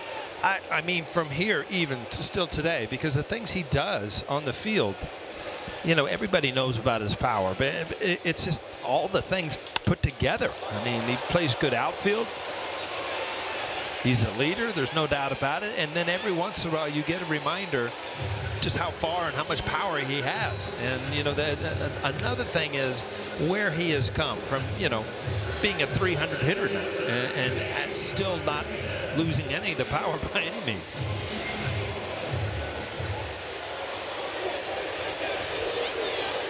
Almost Joe DiMaggio-like in his attitude and demeanor, right? From what we've heard.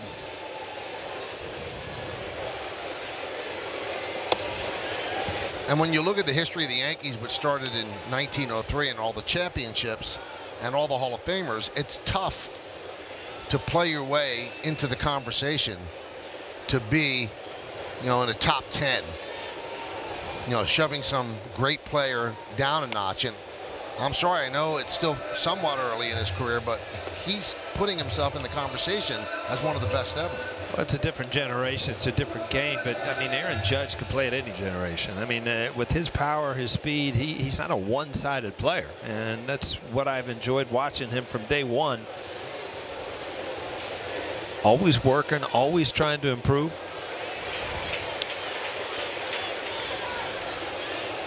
And has a very humble attitude. You know, there are great players in all sports that carry themselves with a little bit of a swagger. Now, he has confidence, but he does not flaunt the fact that he's the captain of the team or one of the best players in baseball. Just does his job.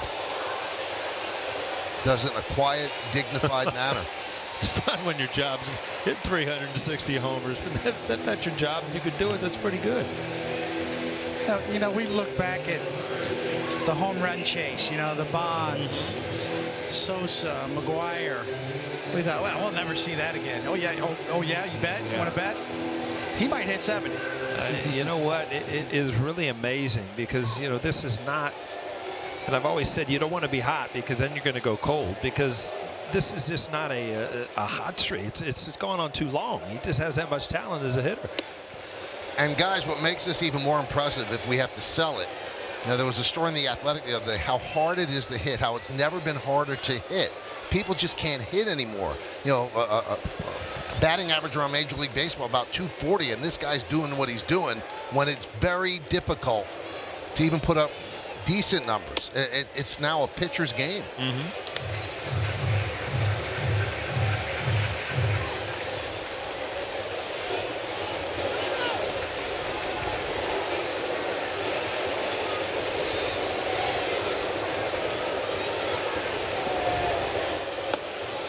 2-1 on Alonso.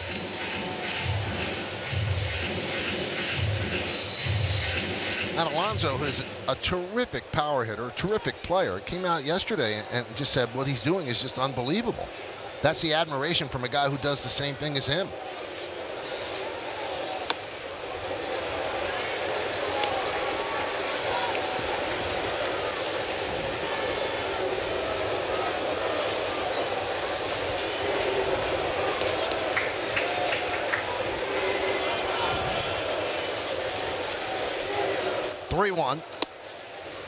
Strike. 3-2. Two-away here in the bottom of the sixth. It's 7-2 Mets.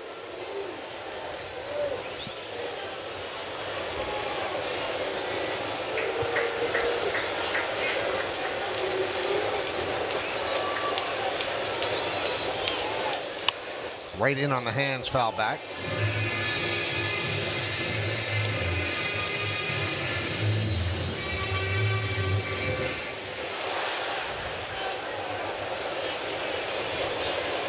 The good pitch right there. You know, even though it's 91 miles an hour in on the fist, he won that pitch. He beat Alonso there and then planted that seed. So he goes back to that sweeper here now on 3-2, and after setting it up.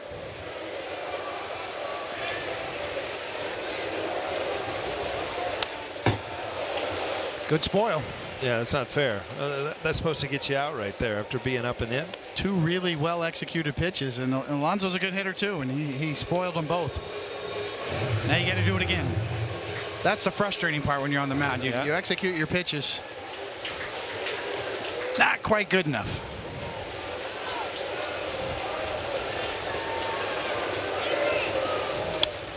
Another foul ball.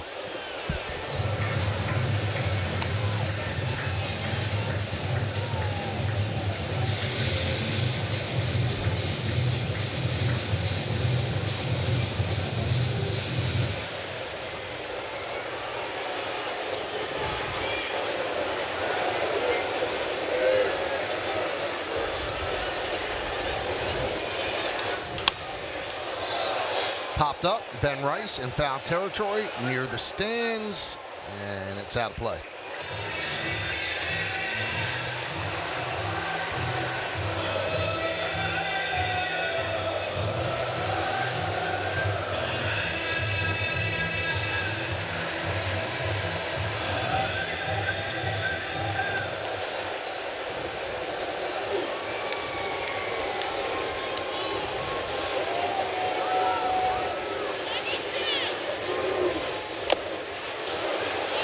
And that hit him. That's not a walk. It's a hit by pitch.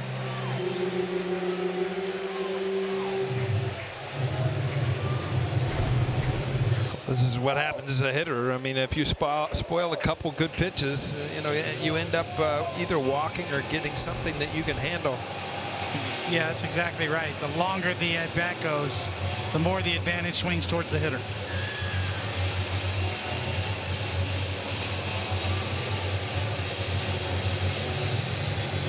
So Matt Blake goes out and talks with Gomez. Louis Seal started for the Yankees. Then Caleb Ferguson came on for one batter and then a pitch before the skies opened up. Hour and 27-minute rain delay, and when the game resumed, it was Gomez on in relief, and he's out there to give the Yankees some length. But this is not a blowout right now where the Yankees can't come back. We told you yesterday they're down 9-1 and they made it 9-7. So it's not like you can keep them out there to absorb innings. You're going to try to win this game. You look at Alvarez and you think of his at-bats before the rain delay, both high fastballs, one out of the ballpark and one for a double. So I think you better change how you go about getting him out. How about low and away? That works. Look at where he's standing in the box, too. He's definitely off the plate a bit. There's so much to read about hitters, but kind of open, mid-range in the box.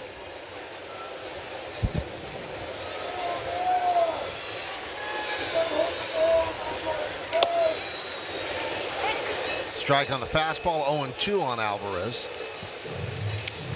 Down and away on the black has always been a good pitch.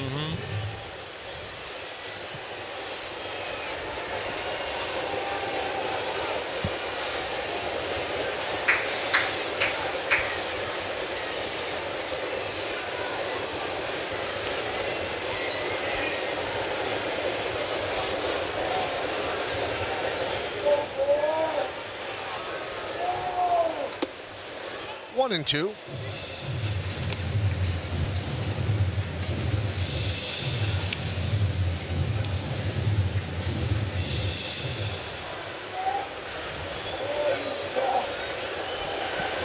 Alonso leads off first, held there by Rice.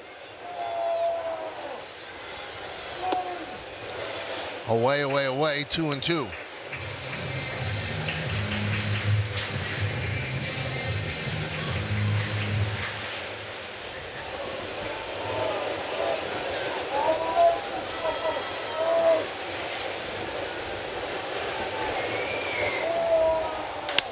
Grounded and through for a base hit. That's the third hit for Alvarez as Alonso advances to second. That was the first pitch in that whole sequence that was up in the strike zone, and he has covered that pitch all night. Hits it hard again.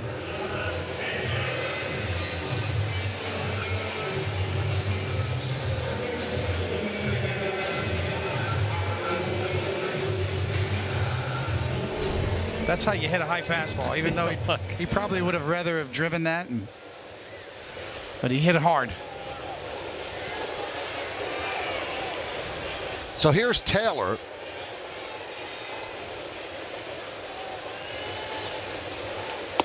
Taylor's going to get a lot of playing time with the injury to Starling Marte, went on the IL before yesterday's game. A bone bruise in his right knee.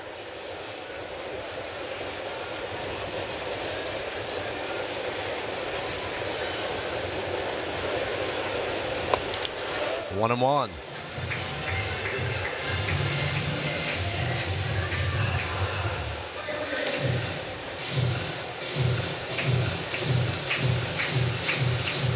Alonso at second, Alvarez at first. Mets have 7 hits, Yankees have 4. Mets have 7 runs, Yankees have 2.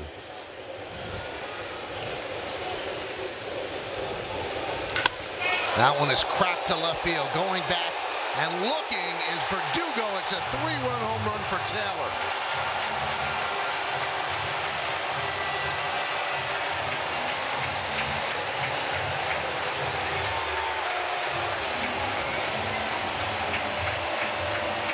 Boy, you're just looking at a confident offensive team. Everybody that comes to the plate looks like they expect to hit the ball hard, and they are. Taylor's third of the year.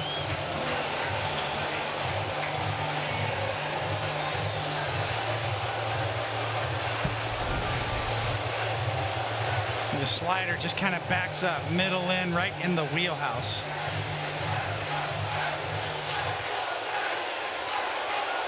(10-2) Mets.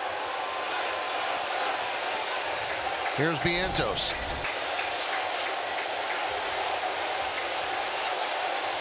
Unraveled quickly, 2 quick outs, then a long at bat against Alonso where he hit him. Alvarez a single, and then this. Taylor has 4 RBIs in this series. 3 on that one swing.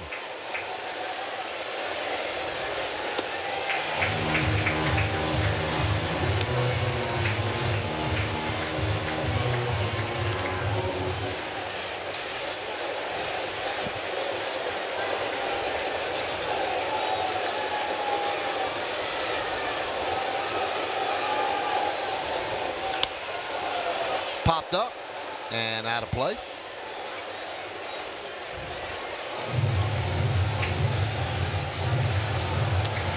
You know, it's a strange dynamic among teams, the ebbs and flows of a year, and collectively when teams get hot, how that happens. Like sharks in blood-infested water sometimes. You know, they all collectively all kind of feed off of each other. And that's what Joe Torre talked about, the human heartbeat. It happens, and conversely, it works the other way when you get in a slump. One pitcher struggles, it kind of carries over. Next thing you know, everybody gets a little tight.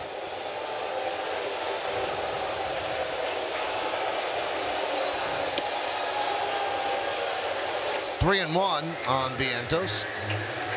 Vientos walked with the bases loaded last time up to pick up his 21st ribby. Remember in the year 2000 when David Justice came over, we were kind of struggling.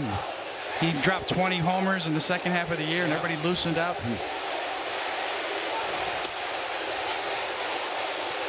Count 3-2.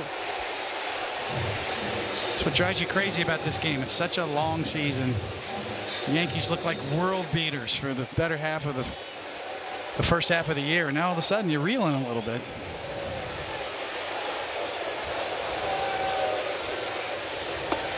And a walk. The Mets look like sellers. Look like they're going to blow this thing up. And now, hey, wait a minute. Let's take another look at this thing if you're on the Mets side. A lot of people are saying that, when JD Martinez got here, that, the whole morale, everything kind of changed. And, obviously he hasn't carried all. He's done great things offensively, but this team has just turned it around. McNeil pops it up left side. LeMahieu giving it a look. Long run, but it makes the seats out of play.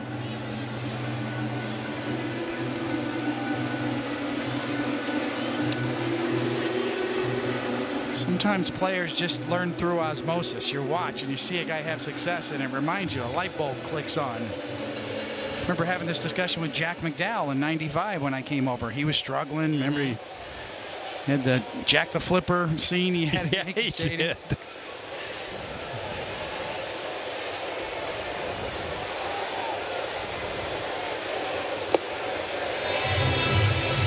One and one.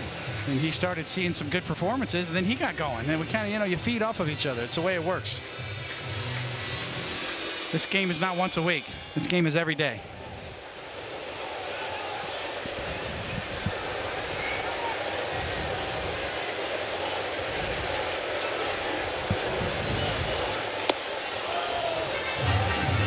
Checks the swing. 2-1. Gomez really having a tough go with it, really laboring.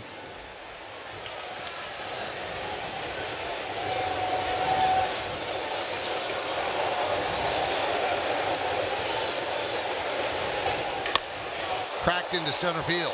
Judge going back. He's there, makes the play to finally end the inning. That's put up a 3 spot. They lead 10-2 as we go to the 7th.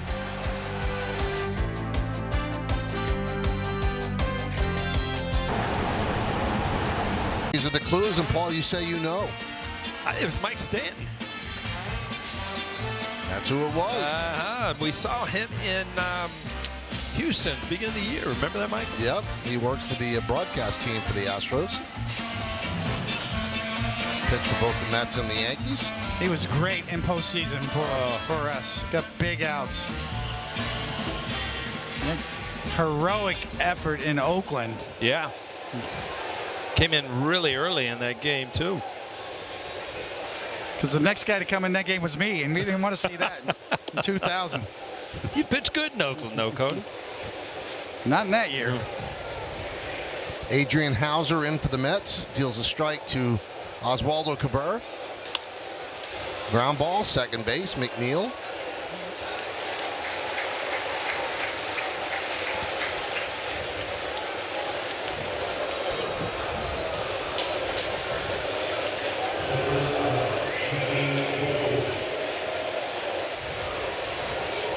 Back to the top of the order, and Anthony Volpe. Anthony is 0 for 3, has an 8-game hitting streak coming into this game. And Hauser deals a strike.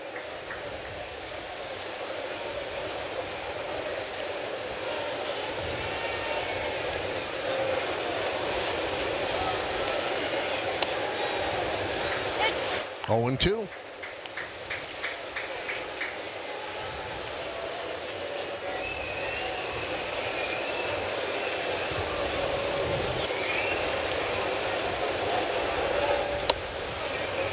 Missed outside, 1 and 2 on Volpe. Volpe with 3 ground balls tonight. 3 to the left side, 2 to third, 1 to short.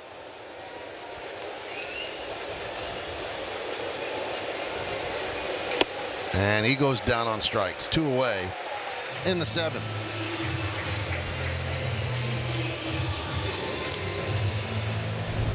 Curveball, slider, and then the heater at 96.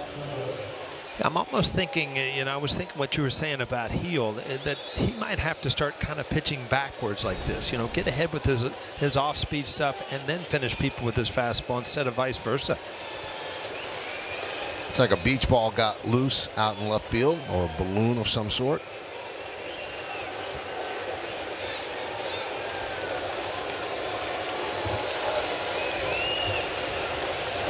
Yeah, you get the feeling with Luis Gil that he was still trying to figure out, who he's going to be, what kind of pitcher, even though he has electric stuff and got up to a great start. Still kind of finding himself and what pitches he's going to feature and what kind of usage patterns he's going to settle into.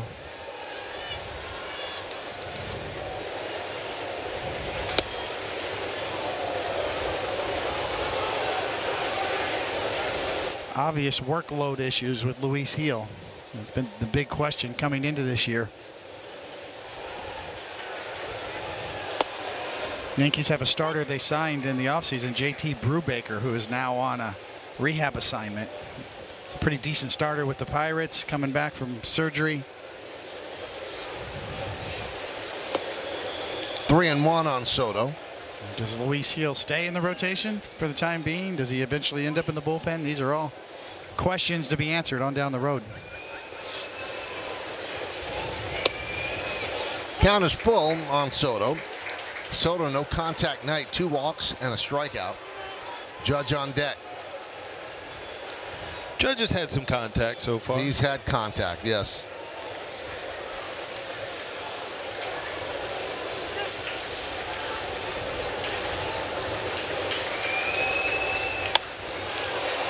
Vientos gets Soto, and the Yankees go down in order against Hauser, 1-2-3. The end of 6.5. It's time for the 7th inning stretch at Citi Field. Mets lead the Yankees 10-2 on Prime.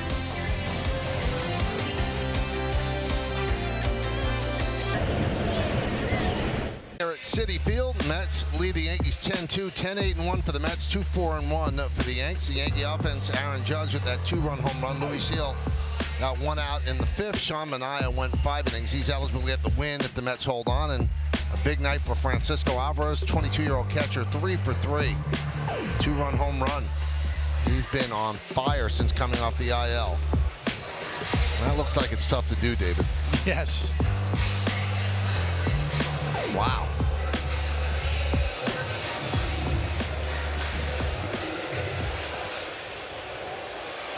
I tried that once, I'd be in traction. Yeah, that's not happening.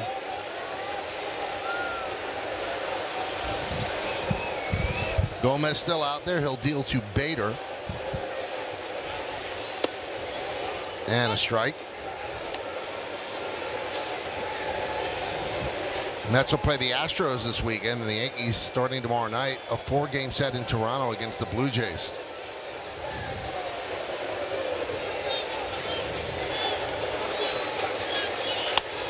High drive, left field. Verdugo back, turning, looking, see ya. Home run, Bader.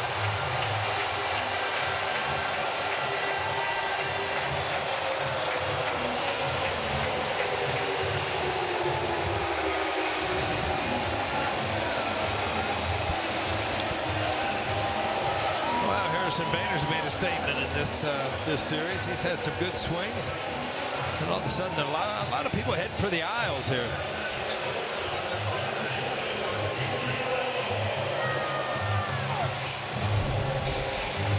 Well, once again, you're seeing the breaking ball just kind of taking a seat, not really sweeping middle in. We know Harrison Bader can handle middle in. Pitch to Lindor is up and away. Shades of his postseason play for the Yankees. Yeah. When he went on that incredible home run binge. All pulled, all pitches on the inner half. Michael, they're heading in the aisles, and you know why? Because it's starting to rain again. Not a good sign.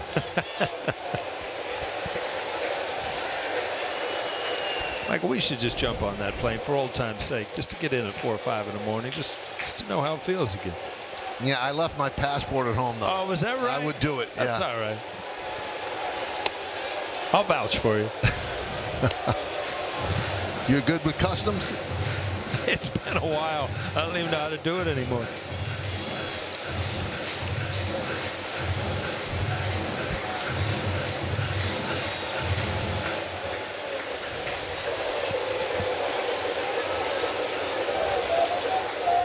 One and two on Lindor. A couple of doubles for him in 4 at-bats.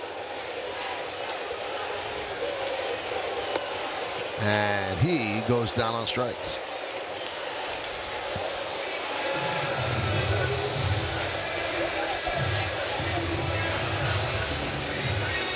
And here comes Aaron Boone with Nimmo up.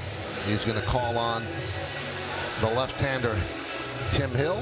That'll do it for Gomez. 62 pitches, and he did struggle as the red-hot Met offense made him pay for every mistake. 11-2. Yankees trail the Mets. Tim Hill coming on.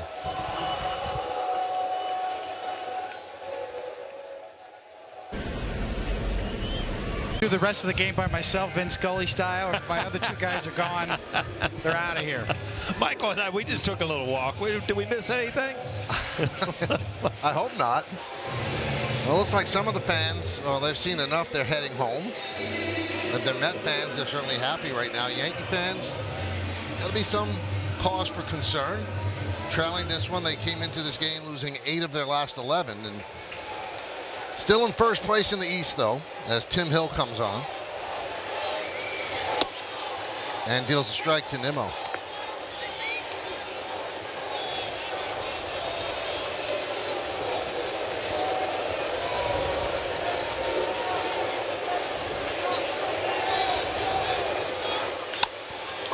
Soft ground ball, second base. Cabrera just gets Nimmo for out number 2. Orioles have snapped their 5-game losing streak. They beat the Guardians 4-2 tonight. So the Yankees have been fortunate as they hit this flat spot. When the Orioles left Yankee Stadium, they hadn't won until tonight. Got swept by the Astros, and then the Guardians have been playing great.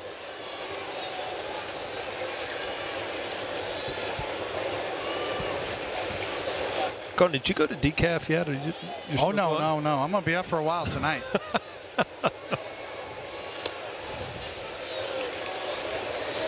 Oh, and 2.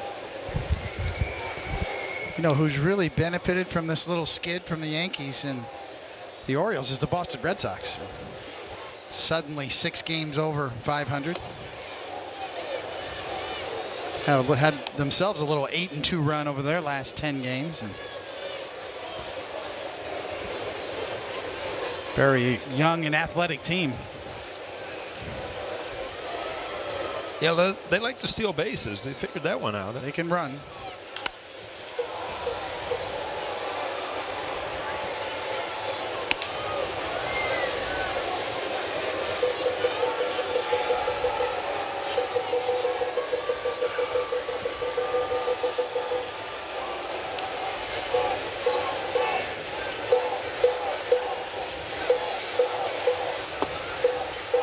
Two and 2.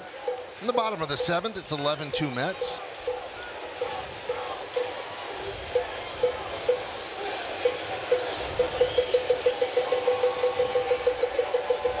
Aaron Judge leading off next inning, Michael.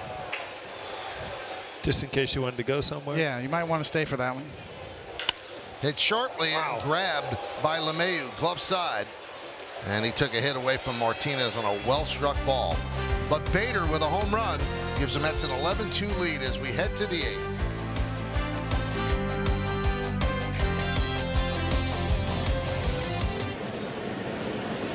The Spectrum exit velocity on Judge's home run, 112.3 on his home run in the 6th inning.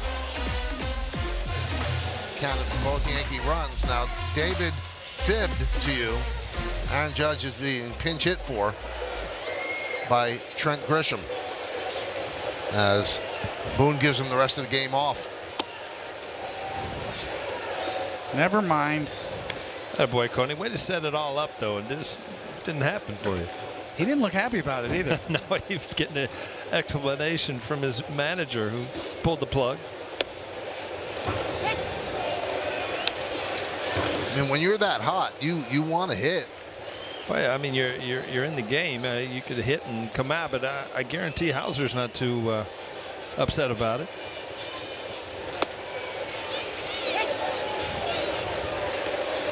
Straight risk reward if you're Aaron Boone. If you're Aaron Judge, you don't like it. 30 home runs before the All-Star break. McGuire did it 4 times. Griffey and Judge have done it 3 times, and we still have a ways to go before the All-Star break.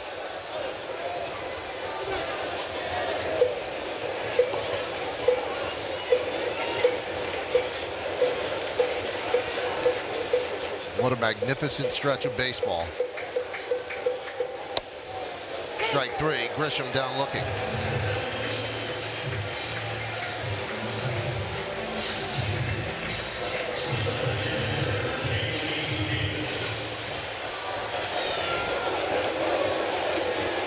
Oh, even Clark Kent needs a day off every now and then, right? That's right. He put his cape on tomorrow. Huh? Go take Lois out for dinner. You know, Lois didn't like Clark. For some reason, she could not figure out that was Superman just because of the glasses. Really? Odd. Not exactly a detective, but she was a reporter.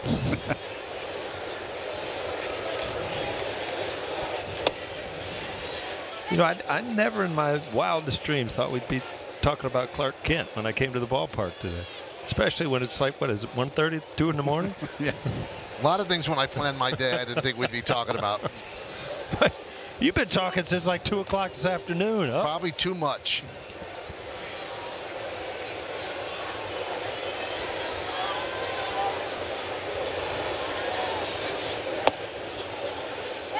Two and two.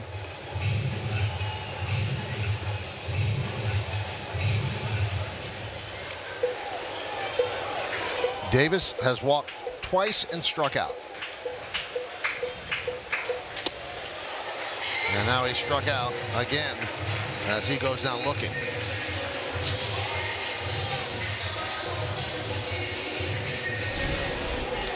Well, Coney, you talked about it. He has not had a lot of at-bats recently, and you know, it just takes a while to knock the rust off, especially when you're trying to make an impression on a new organization and try to get off to a good start, but you just don't feel like you know, you're in the right mode.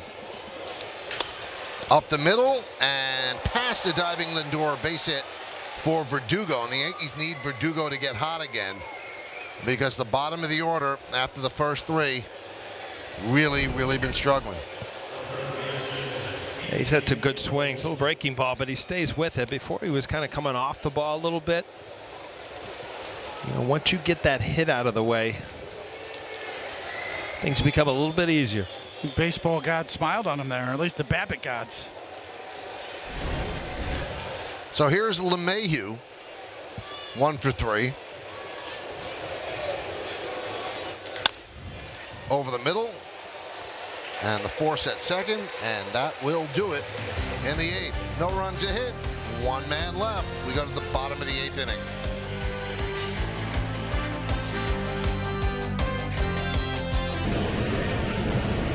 Wednesday, July 3rd, take on the Cincinnati Reds.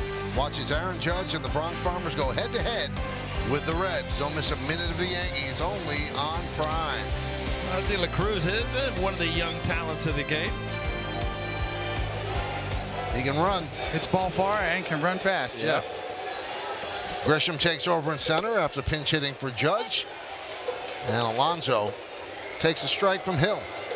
Sporting the number 44, too. I can't help but think of Eric Davis. Every time I see 44 over the Cincinnati Reds, it was Eric Davis over in center field. Hit shortly and off the glove of Cabrera, and it trickles into right field. Alonso reaches first. Wow, went infield. This ball skips. This ball was hit hard. I don't know if it went off his foot or his knee, but it shot into right field. Almost 110 miles an hour up the bat. So, yes, that matters. Yeah, right off the heel of the glove.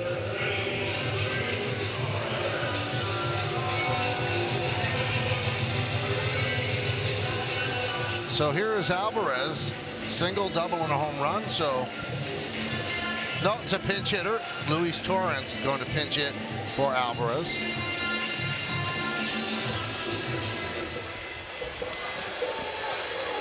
Alvarez had a great night. As we mentioned, a single, double, and a home run and a walk. Torrens out of the Yankee system. Takes the ball 1-0. The Yankees got about 3 other catchers around the league playing with Higashioka over in San Diego and Rortvedt in Tampa. Got a surplus of catchers, the Yankees. And more in the minor leagues doing pretty well this year.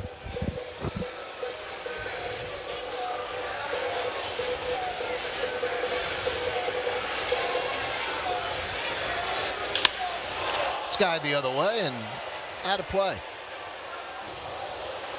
Michael, you getting a little kick in your. I think you're getting your second wind. Just that call, you were right on it, quick. Really? Yeah. Thank you. In case you didn't notice. Every inning counts. Always trying to be the best. Not reaching it, but trying.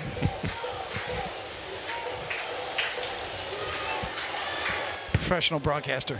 Oh.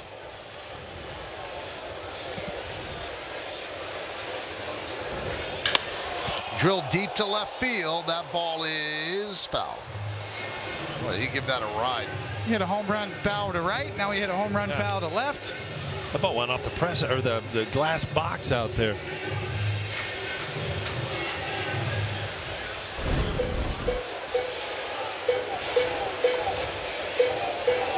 Doink. Wow. 3-2 on the pinch hitter Torrens.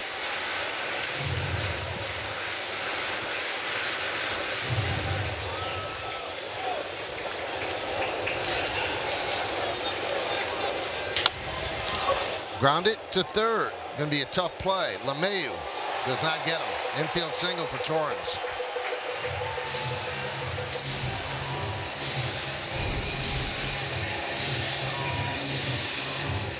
Well, they all count, Coney. You put it in play, even in the game, you know, you wake up tomorrow, you got a hit. After all that, an infield knock.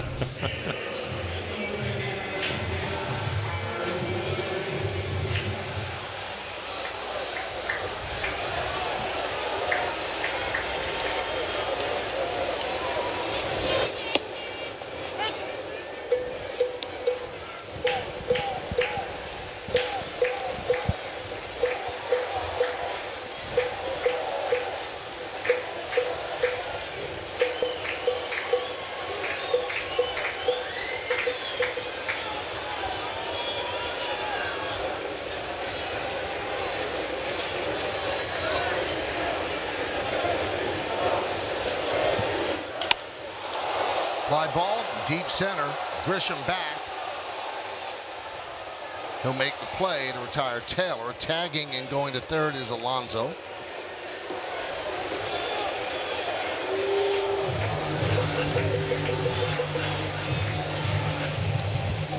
See the Met first base coach, Antoine Richardson? He has a role in Yankee history. Yes.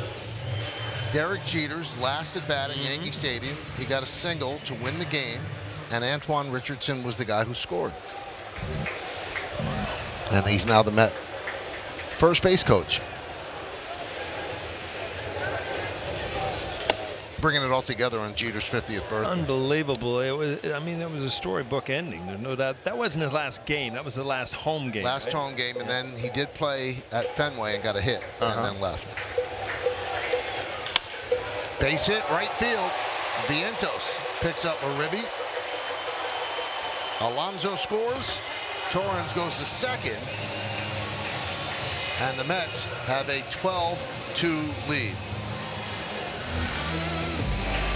And let's take a look at Jeter's last stadium hit. Pretty good throw.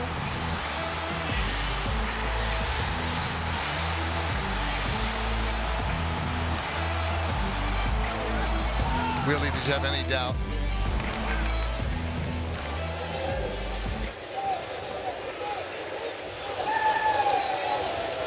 So it's 12-2. Mets over the Yankees. McNeil takes the ball.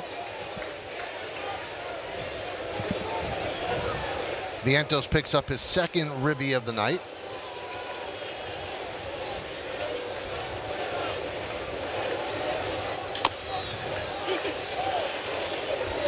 You know, the remarkable part about Derek Jeter is all the current players that pay tribute to him. The guys that wear number 2, the guys that talk about him. That's what happens when you get 50. You're 50 years old. Hey, I was a kid watching you. You were my guy when I was 8.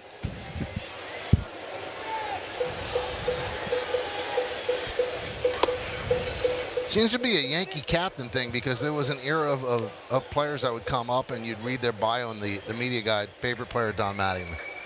And then it kind of transitioned to favorite player Derek Jeter, and they wear number 2 because of him. On down the road, it'll be Aaron Judge. Yep. Yeah, there's a lot of 99s that show up every night. Fly ball into left center. Oh, what a jump by Grisham. He's so smooth out there. 2 away. Well, there's the resume of the 50-year-old captain. Yeah, he's pretty good.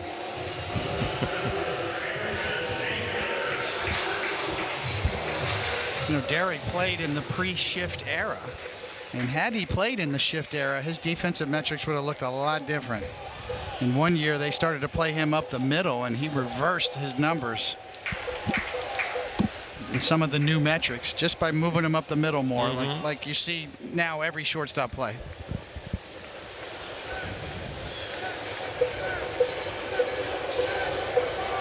Bader 2 for 4, had a home run his last time up. Grounded up the middle. Volpe fires to first, and that'll do it. Mets get another run. We go to the 9th inning. Mets are up by 10.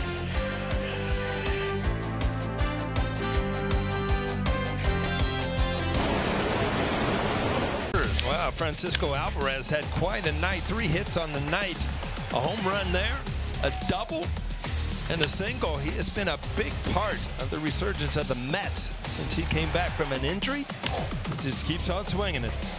That's your player of the game.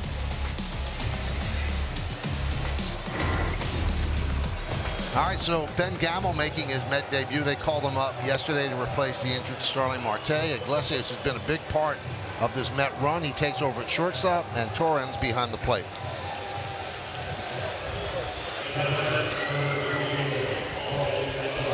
So Hauser trying to get the final 3 outs, and that would give him a save.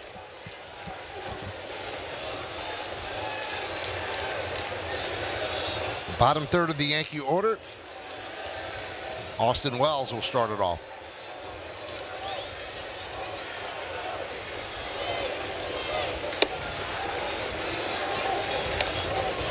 One and 0 on Wells. Wells pinch hit in the 6th inning with runners on first and second, struck out looking. And that was against Adam Ottavino. Manaea started. He went 5. Danny Young, Ottavino, and now Hauser.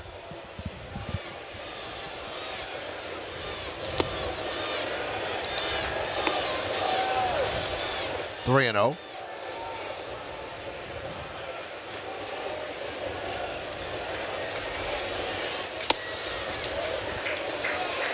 And a walk for Wells.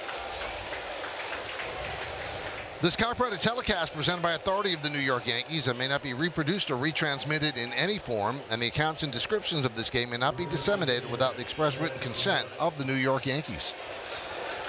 Did you get that, Connie? The strike zone going to be disseminated here on that 3-0 pitch.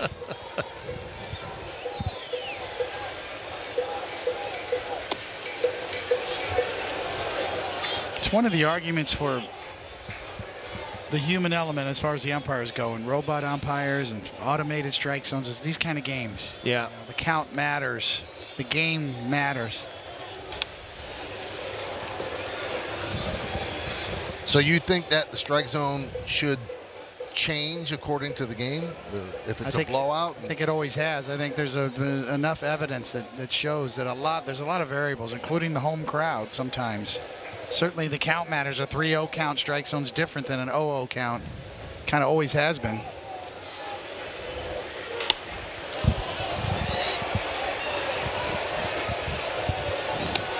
Sometimes it's a good thing when you're in a blowout. Mm-hmm. A veteran umpire like Frank Pulley would he'd let you know, swing the bat. Yep.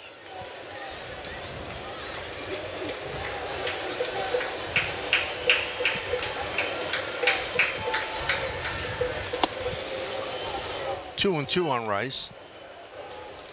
And this is another thing that, in a blowout, you didn't see guys throwing changeups behind, and kind of, you threw fastballs and just challenged people.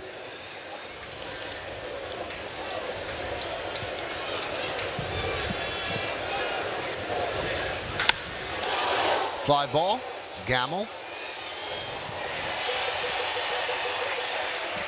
Now, in fairness, though, Paul, it's a game of numbers, and Hauser doesn't want to just pump fastballs and give up runs on his ERA. Yeah, I understand that. There's no doubt about it, but I'm just saying how it has changed somewhat. I mean, you would have the other bench just screaming when guys were throwing breaking balls up, 12-2. But believe me, when you go home, you wanted to have a good outing. It wasn't about throwing Aaron Judge a fastball right down the middle just to see how far he could hit it.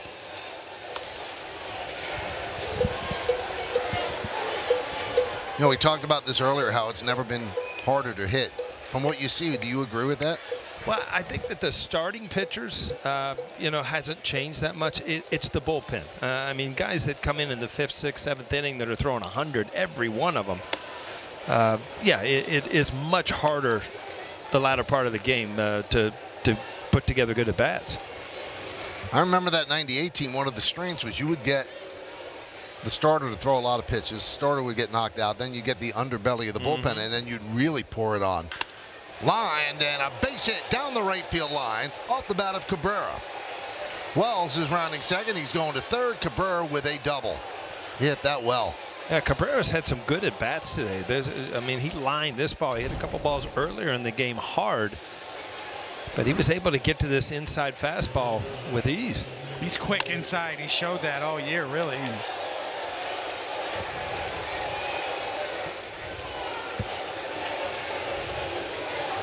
And I think part of the game, too, is that batting average isn't looked on as it once was in modern analytics. It's more on base average, how often you get on base, slugging. Batting average is kind of down the list of importance in terms of the way front offices evaluate hitting now. So. Now, the Major League batting average this year is .242. So if it finishes that way, that would be the 4th lowest Major League batting average of all time. The lowest was 1968, .237, 1888, .239, and 1908, .239.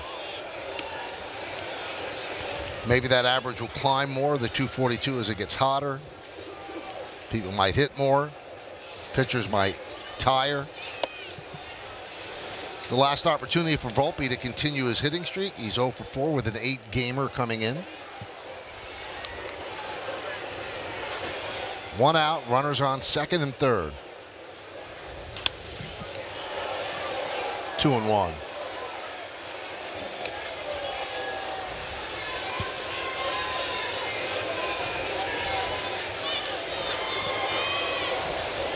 $12-1 for the Mets and 2-6-1 for the Yanks. Line drive, right field. Taylor makes the catch. With the throw all the way home, as Wells decides not to tag.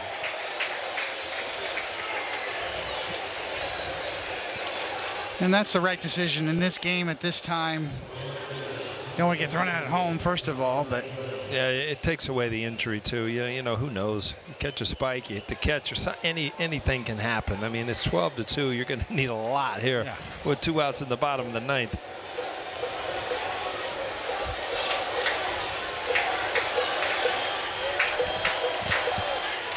Jahmai Jones pinch hitting for Soto.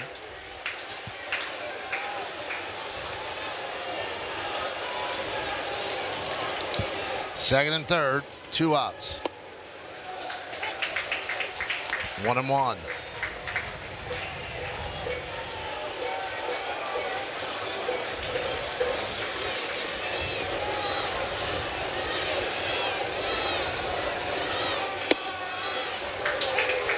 One and 2. Yankees down to their final strike. We're in the 9th inning. Mets lead 12-2.